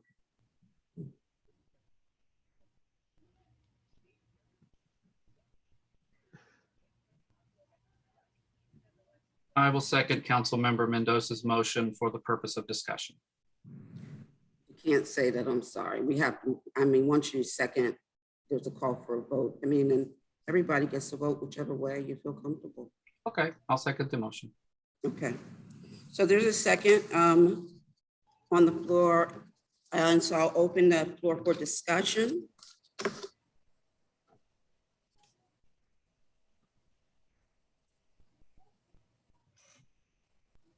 Sounds like we need to table this.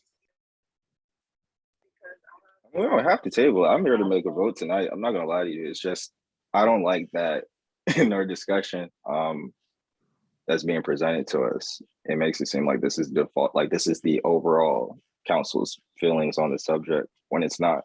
I said it in in our work session that if I had time to look over a document a little bit more, I'd have a different opinion. And there are things that I feel differently, but I'm not congruently aligned with all the opinions on the council. I have my own thoughts and feelings. And that's why I feel like we can vote on this tonight and make decisions later as far as the policy, because that can be done.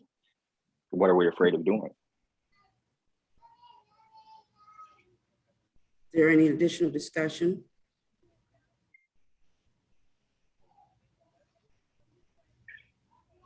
My discussion is, why are we making a motion on what Mr. Barr wrote?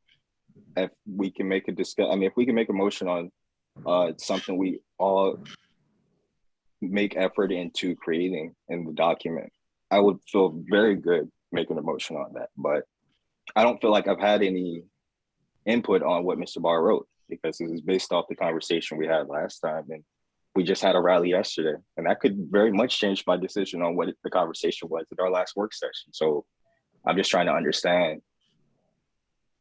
Yeah, I just said what I said because I made a motion off of my words that I just said here. I said I as Councilmember Harding, and not to overwrite his motion, but I'm just trying to understand inside of this conversation right now. If anyone can explain to me.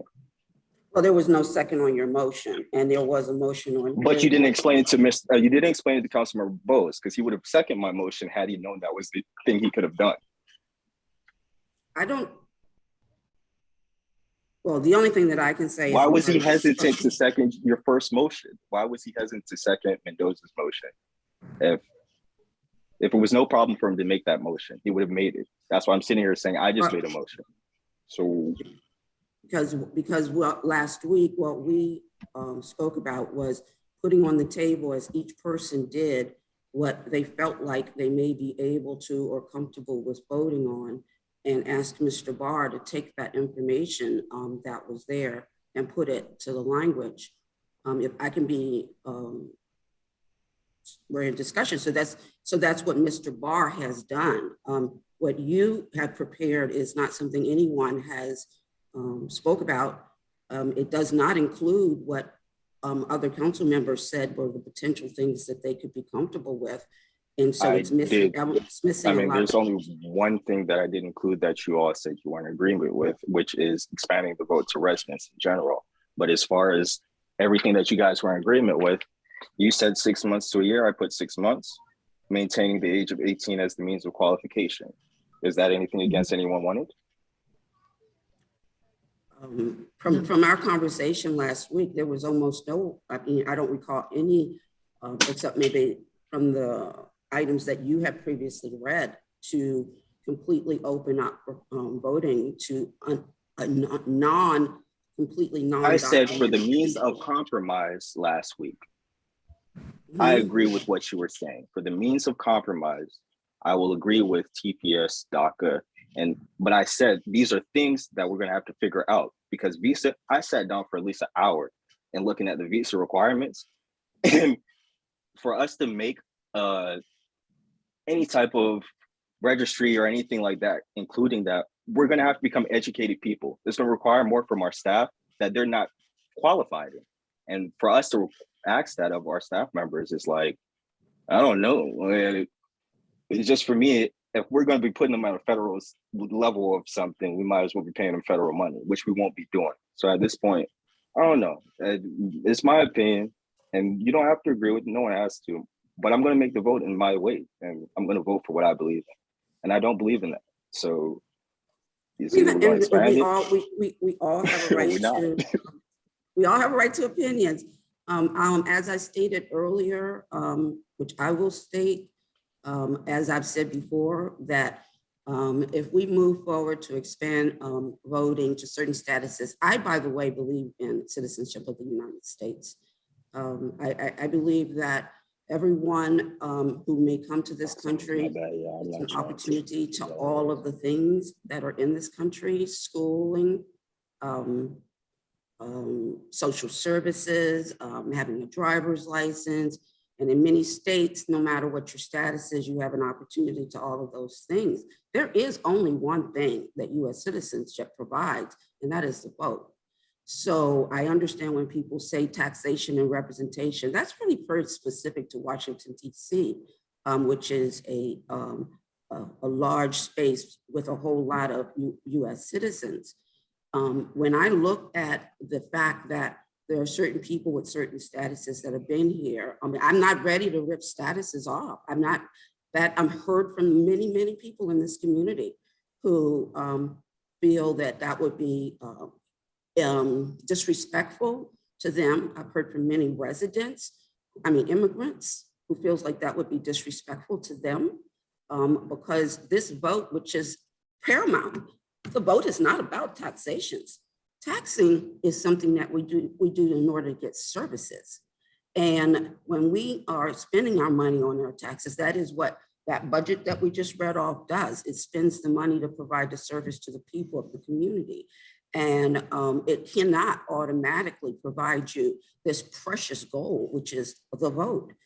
The circumstances of the ability for someone to take advantage of it, I believe, are a lot of unintended consequences that can come even with a 6-month decision, because people can be moved around and then there can be further explain what the fear is. There can be manipulation What is of a the fear? non-status situation. So I'm just saying, I've heard from a whole lot more people than the people who spoke at the rally yesterday or the people who may be on this call. I've heard from a lot more.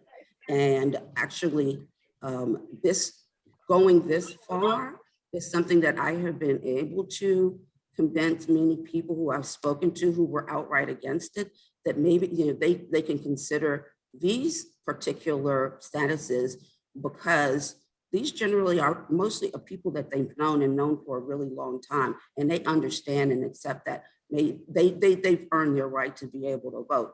And so being able to come to this level of compromise is something that has allowed us to put some language together that can be acceptable. I feel like if we go any further in this moment, and I've always said we can put a task force together and talk about it a little bit more, but to go any further in this moment will feel like a slap in the face to a lot of my residents in this community. And I'm not willing to willing to just let that group go. I don't know, Sadar. On this side. A slap in the face, this is something you could take back once you do. So it's like, if it is a slap in the face to them, you could take back the slap. I don't know if they won't feel any less hurt, but they can get that taken back. As you said, this is something that could be changed. It's being amended as we speak right now, so it can be amended again. And that's why I feel like this is nonsense to me. So this is what we do. When you're talking about doing something that you could potentially amend in the future, you do less so that later on you might do more. You don't do more and then figure that you're going to pull back and it's going to change the other way. We're doing more by creating thresholds. That will almost never happen. We're doing more by trying to have to figure out visa immigrant status, visa non-immigrant status. And it's like, these are things that we're going to have to sit down and have discussions about in a task force, and have to have people educated on. And I spend a whole year to create a proctor qualification list for people that can vote. I don't know Opportunity to about view. I don't know about a year. We have but to I do make know- we have to make a qualification. We have to go through and say, okay, these are DACA cards. These are what the type of Visa cards, which were from one list were plus we did 25 not different types. Okay, so Visa cards are not included for just that reason. The things that are very clear is DACA, which But is then we're still easily excluding. verifiable. The What are we permanent card, expanding if which we're is still easily excluding? verifiable, and the TPS, which is easily verifiable. These are not complicated things. That's why Visa is not included in here, because Visa is complicated. And so when you talk about going down to the level of the Visa, yes, there's a whole lot of stuff that has to go into that. It's really difficult and confusing. And so that's why it is not on this list. These three are very clear and very easily verifiable. So that's not a true statement. I'll also say that the statement that we've taken a year to come to this conclusion is not true. The first I ever heard of what was going on. And you're not even listening to my statement. I said it will take a year of August. us doing task force work to get it up and rolling for them to be able to vote on subject and matters, because we have to do stuff with the correct knowledge. This was the problem with this entire vote, is that we were unknowledgeable. And the conversation we weren't having was to get knowledge. It was about opinions, about emotion, about feelings. So I'm going to call for a vote. Ward And we can 1, have it. No. Ward 2, I'm going to vote no. Ward 3,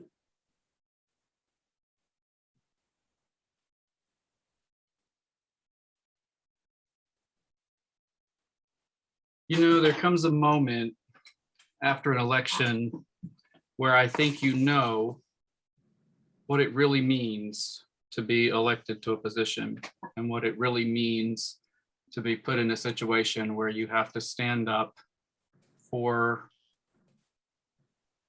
the people who that you represent. And I will just say, and this is going to make everyone mad, so I'm just going to be courageous and make everyone mad. I would like to see this come before the citizenry as a vote. I would like for the citizenry of Colmar Manor to vote for this.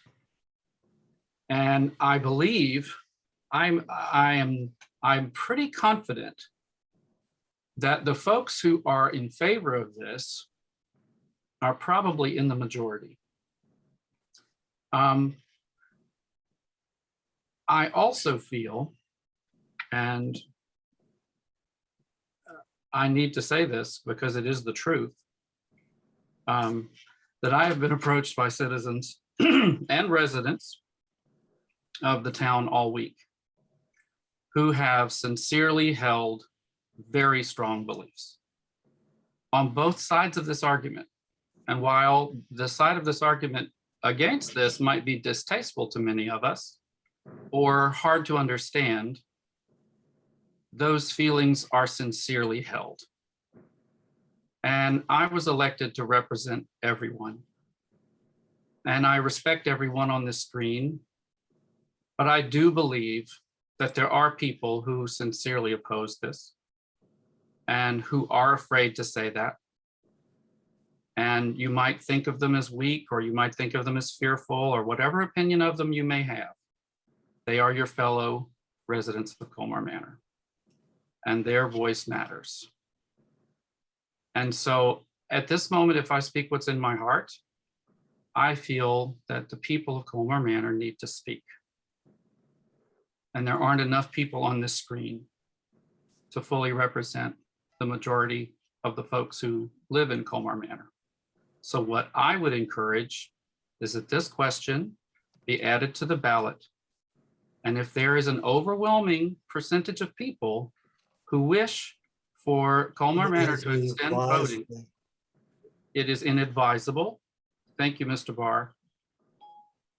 I'm sorry, what did you say, Mr. I Barr? apologize. Mr. Barr said it was inadvisable. Inadvisable? What does that mean? He doesn't recommend it. I mean, I know that. I know the meaning of the word. I'm not understanding the purpose and the thought.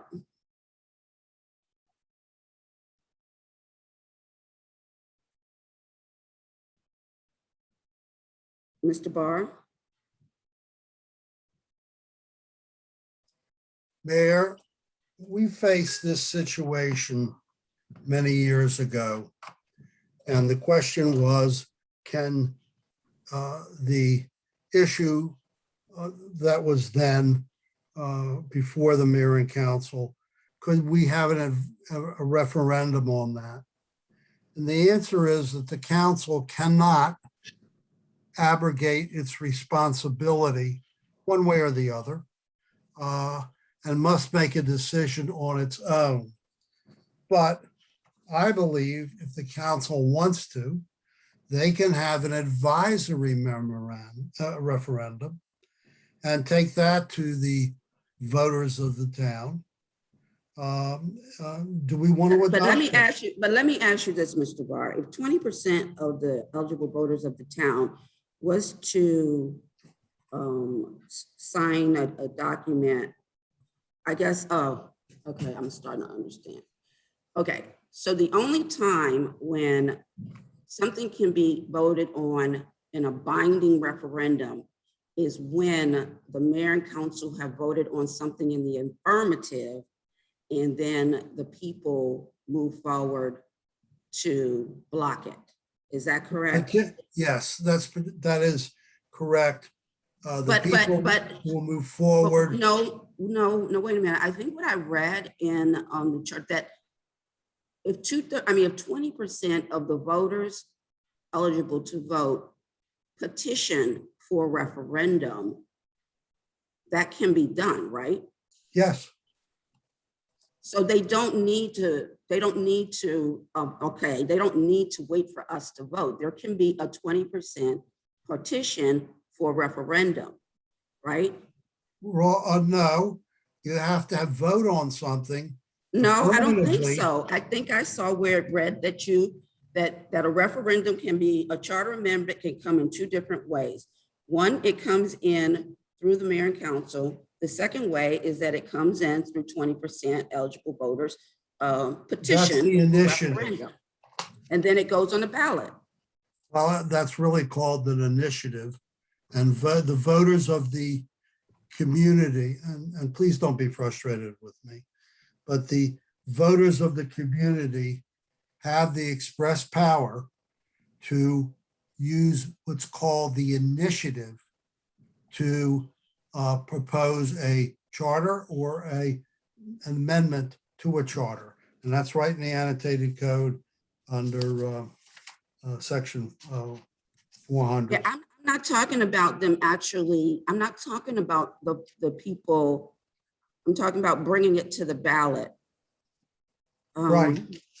You can't abrogate your responsibility as a council to the general public or to the voters of the town. If you want their opinion, it would be only advisory unless the matter were brought to referendum by the terms of the charter amendment and the charter amendment process.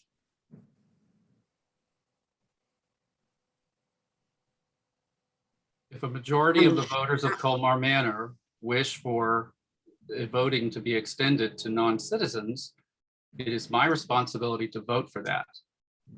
So this is what I'm reading, a petition.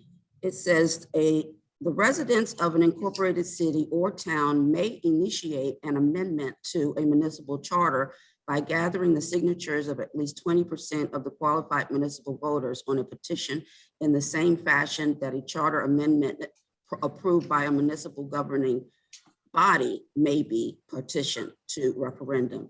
The petition must contain the exact wording of the proposed charter amendment.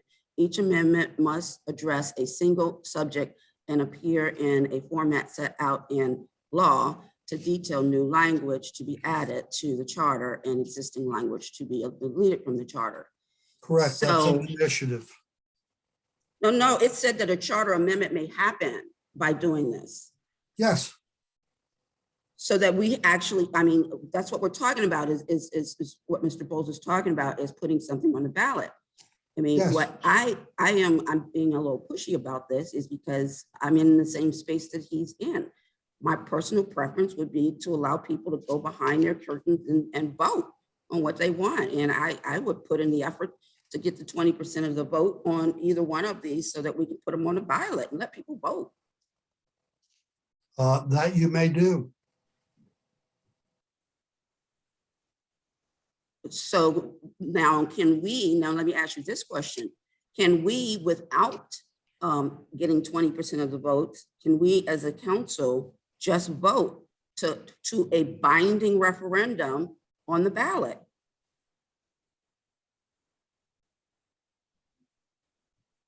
Because then we can just put it on May's ballot and let people vote.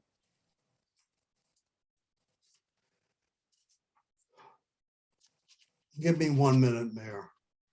Sandra, I wasn't prepared for this question. I'm gonna take a recess. Sandra, it's Colmar Manor, it's not New York. What is the problem?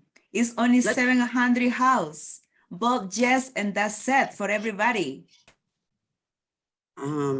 Why always you put in block? Always you put in block for the community.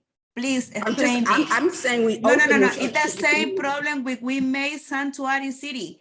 Only Melinda votes yes. Now the Malik, Doug, and Irina is new. Melinda and you is the older in the power. Please vote yes. That's it. It's not New York. It's Colmar Manor.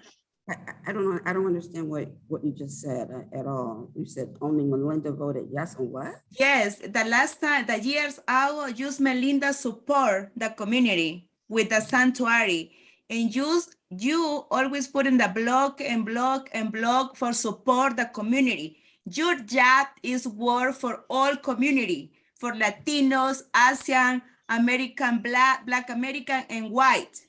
It's equality. I don't understand what you're saying. We voted to change our general, we clapped and had party and everything about it. I don't know what you, I don't know what Use you're only, please, support for everybody living in Colmar Manor can vote. Only for local election. It's not New York City, it's not Washington, it's Colmar Manor. It's the small one city. Because I heard you We're say we're going going to to, recess. point of Yeah. order, Yeah. we're in the middle of a vote. Councilmember Bowles, you're up for a vote. I would just say to you, if we can figure out what the best approach is, I am in agreement with you that it's best to let the people vote, let the community be heard. I can't even imagine how I'm seeing shaking heads of people who want to open up the vote to everybody, shaking their head not to have the people vote. Can they vote? Can non-citizens vote? No, so then it's not fair. But That's the what I'm citizens saying. have That's a why right to vote, right? The citizens have a right to I can't vote. fathom this right now because when we talked about this in the last time, Councilmember Bowles, you want to we're make still a vote? talking about it, Mayor. So I'm going to talk too. We had this conversation last time, and you guys laughed about Juan's question is whether the non-citizens could vote. That's a very good question. Why do they not have an opportunity to partake on something that affects them? And that's why we were saying this referendum doesn't really make sense, because now the irony of it, we're voting on people that can't vote for their vote. Well, isn't that the proper thing to do, is to let the people? The proper thing to do is to make decisions as elected officials. If we're representing people, we make the decisions. We want to include this. You guys are, I don't understand. I really don't. I'm confused because I don't know why the citizens of the United States caught up on one thing. That's what's the problem. We're caught up on documentation when we just said they're non-citizens. Councilmember Bowles, you have to vote. You have to vote a yay or nay. Or an abstention. Or you can abstain. That's cool too. We can't even make a decision today. I have to tell you, I am surprised because I have been lobbied by every side of this argument this week. And I will say again, people who are not trying to hurt anyone have sincerely held, deeply felt beliefs on both sides of this issue. And I will say, and this is me talking here, I have heard from Black Americans, Latino Americans, white Americans. I've heard from people in Colmar Manor of every race and ethnic heritage who are on the opposite side of expanding the vote. They're not here. They're No, not they're here. not here, but we Why are can't, they not here? Why are they not being because vocal? they're afraid that they will be pounded on the head if they say what they believe. I'm not gonna pound anybody on I the don't head, but disagree with you, Doug. Oh, sorry, Monica, go ahead. well, they know that it's wrong. That's why they're not going on public on video to tell people that they're racist. I don't blame them for not going But on you, to on. see, what you're a- doing right wouldn't now even is take you're that. calling I them wouldn't take that. racist, and that's not how they feel about themselves. I wouldn't take that. Well, I would like to speak. I have a grandmother that comes from Jamaica, and I watched her fail her citizenship test over and over and over because she is an elderly lady trying to take the test with no resources. So you feel like she doesn't deserve an opportunity to vote? That's exactly what this amendment will allow her to vote. This blocking this amendment is blocking your grandma from voting. This amendment creates a situation that allows your grandma to vote. All right. But it's only that people have that specific status. I know that people living here one lady is married with one guy. That guy is only half TPS, and the woman don't have nothing. And she living here almost 20 years in Colmar Manor. What is the problem with her vote? What is the problem? I can only say or reiterate a little bit on what Mr. Bowles has said, that citizens. Major job. I've got a question here. A lot of citizens of the United States are super bothered by this. And I feel like the idea of you saying we shouldn't let them be, there's a lot that support this. I got a question. When was the last time a referendum in this country was made to allow others who had no privilege for voting to be able to vote in the history? So somebody would have to do their homework. I can't say that didn't. The answer is none. The answer is none. And the The referendum last is more time money. a referendum was run to grant those others who historically have not had the right to vote in this country. And I see multiple people in the council that 100 or more years ago would not have been able to vote. And if it was run by a referendum, do you think those votes would have passed? Those rights would have been granted? Granted, this is not Colmar Manor. We're not talking about something more grandiose. But the argument still stands true. A referendum is not a way how you grant a disenfranchised group privilege and power, because you're giving more weight to those who are doing the disenfranchising. I am prepared, where others may not be, I am prepared to move forward with this amendment that we put on the table. I'll just say, Councilmember Bowles, if you were to vote yes, and Councilmember But the referendum is more time I'm and sorry, money. Excuse me, guys, can we please allow us to vote on this subject? I'm sorry. If you guys were to vote yes, we actually will have a movement forward. And then I feel like that gives anybody and everybody the opportunity to decide if they want to make that next step and go a little bit further. It keeps the door wide open. And that can be by whatever ways what we want to. But right now, I'm for like trying to move something. I mean, I'm like feeling like I'm the only one here saying, let's move something forward, because having nothing, I don't see why we're going to be stuck with nothing when we can have something. But I am going to need to give you, I don't know what the rules are on how long a council person has to make a decision to vote. But no, I'm not an immigrant to this country. May I ask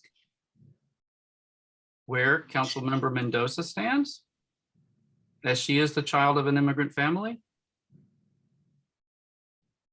with regard to this amendment on which we are voting, is that inappropriate? And if it is, I will Yes. withdraw.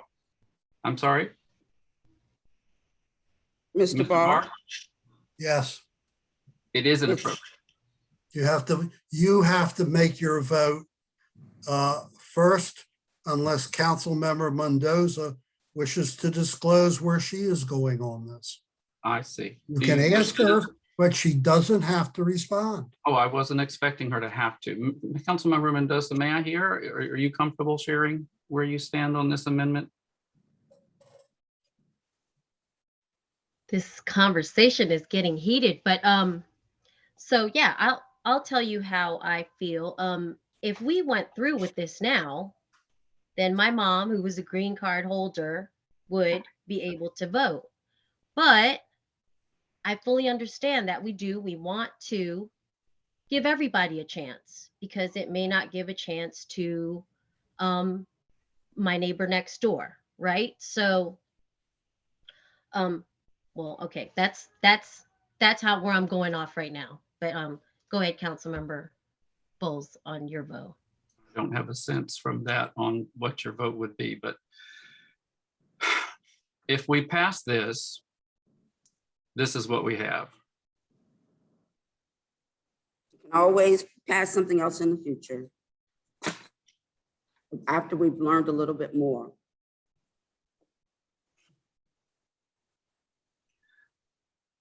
I'm going to vote no on this amendment. Okay. And Ward 4. I am also going to vote no on this amendment. Okay, so the motion fails, and we will move forward on the next line item on the agenda. The next line item on the agenda is our Ukrainian refugee resolution. Councilmember Hobbs, you want to update us? Yes. Read through this. Yes. First of all, I would like to thank you very much for the outpouring support of me and my family. As you know, I am a Ukrainian-born American, naturalized. My family is in Ukraine, and that's been the hardest time for me. I've never experienced that much stress in my life, knowing that my family is not safe. Right now, I can inform you that fortunately, my sisters-in-law and their children were able to escape, to evacuate to the neighboring countries. They're not even in the same country. They are in Poland and Czech Republic. They are figuring out what to do. They want to come back to their country. They had to flee. They were forced out. They really have a hope that it will be over soon. They don't even want to become refugees. They're afraid of this word. They believe that they will just maybe wait out for a month or so and come back. And I understand they've been shielded from a lot of this information, for better or for worse. So their country keeps the spirits up and they support their men. But the situation is very severe there. And I have to let you know that I'm only speaking for women who were allowed to escape. Men are not allowed to leave the country, ages 18 and 60. They have to stay and fight. So I have two brothers who are staying there, and they will be ready to fight. Whether they served in the military, one did, one didn't, they are encouraged to join territorial defense units and protect, their areas, basically where they at. So in a way, it has been very much a relief for me to know at least my 3-year-old nephew, my godson, and my 5-year-old niece, also my goddaughter, are safe with their mothers. But it's been a really difficult time, and that time for me. So again, thank you for your support. And let me just preface it. I already prefaced this the whole situation and condemn the aggression before introducing the resolution that I would like to present to the council and the residents today. And I'm so happy to have so many of you today. So give me just a moment.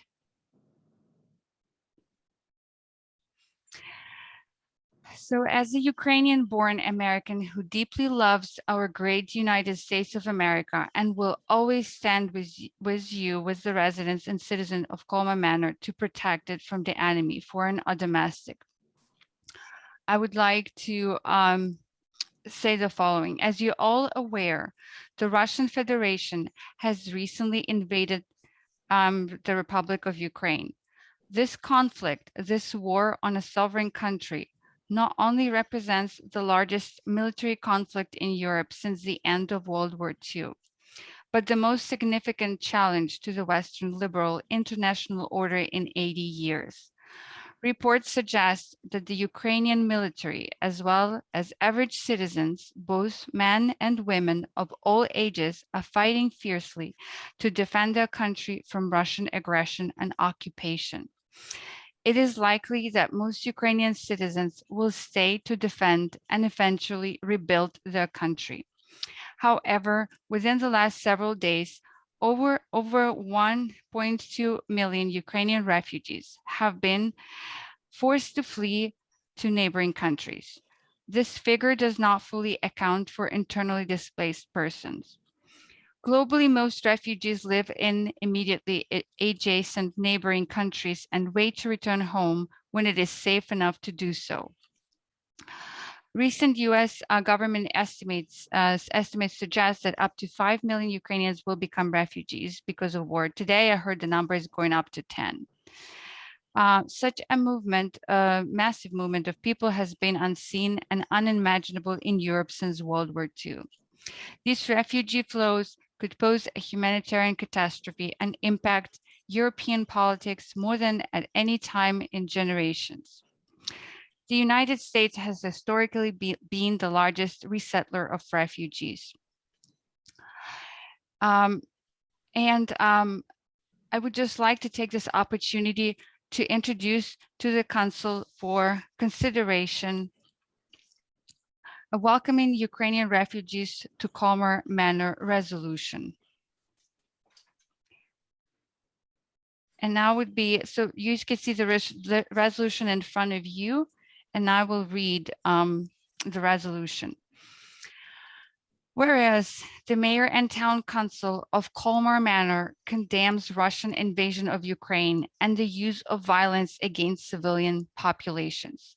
Whereas 30 years ago, Ukraine turned over thousands of nuclear weapons in exchange for security guarantees from Russia, the United States, and other countries to prevent nuclear non-proliferation in the world. Whereas after the attack of the Russian Federation and the destruction of major Ukrainian cities and towns, many Ukrainian citizens are forced to flee the country and seek asylum in neighboring European countries.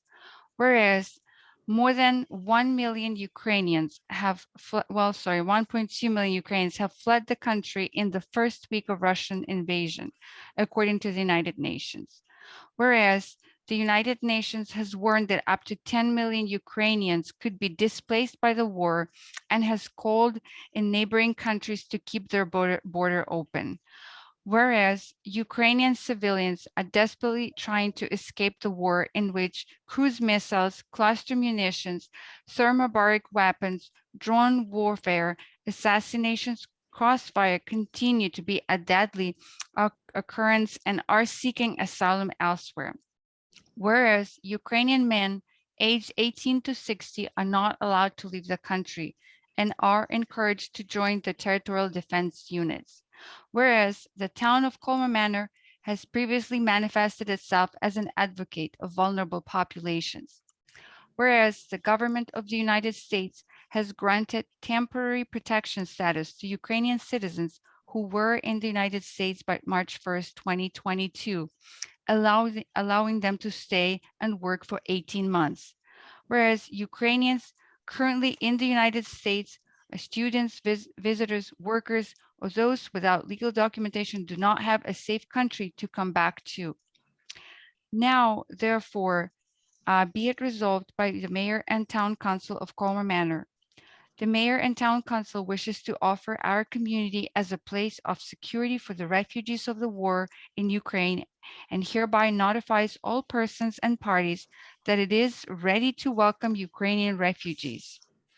And be it further resolved, the Mayor Town Council directs its officials and employees to coordinate any necessary response with county, state, and federal government departments and agencies in accordance with previously established and proven best practices for resettlement. And I would like to make a motion to introduce this resolution to the council. You want to introduce and adopt the resolution. Thank you. I would like to introduce and adopt the resolution. Is there a second? Councilmember Mendoza, I'll second that. Okay, is there any discussion? I want to offer my sincere, I cannot say it enough times, condolences and concerns, and also respect for the people of Ukraine and how they've stepped up to the plate to be something way more than Mr. Putin thought that it would be. And I look forward to the day when your family members who live there and wish to be there, and your friends have an opportunity to return to their home. And I hope that the United States provides as much support as possible to protect them, but also to rebuild when it's time to rebuild. And I just want to say, we're there. I feel there with you on this. This is really important. Thank you for this resolution. Thank you, Mayor. Anyone else? Just thank you. I'll call for a vote. Ward 1. Aye. Ward 2. Aye. Ward 3. Aye. Ward 4. Aye. And the mayor votes aye. Thank you, Councilmember Hobbs. I will actually circulate this around to other towns to see if we can get some other towns to also pass similar resolution as well. Thank you. I appreciate it, Mayor. Yes, thank you so much. You're welcome. All right, with that, being the end of our agenda, we already discussed the garden club, and so I will ask for a motion to adjourn. So Member I'll make- Hobbs, I make a motion stated. This is Councilmember Mendoza, I'll second that. Okay, all in favor, say aye. Aye. Aye. Any opposed? All right, this meeting is now adjourned. See you guys later. Mayor, I want to make it known, it's Women's Month. I mean, it's International Women's Day, and I didn't come at you as a bit angry. I love you and sincerely care and appreciate you as a woman and as our mayor. Yeah, it was just a disagreement, and we can agree to disagree at times. So I just had to let you know. Yes, we did. Thank you so much for that. Appreciate it. No problem. And All right, to have a good all night, you guys. brave women out there, we don't always stay on the same page, but as women, we got to have each other's back in another kind of way. So keep up the I good have work. always, if I may say, maybe this is a little light note, but if men had to give birth, the human race would have died out a long time ago. Thank you, women. You are the strength of the human race. I sincerely believe that. Men have muscles, but women have heart, and I love all of you. Thank you. I piggyback Councilmember Bowles. Yes, sir. Thank you for that. Thank you very much. All right, I'll let you guys go. All right, you guys. Good night. Good night. All right. Good night, everyone. Thank you.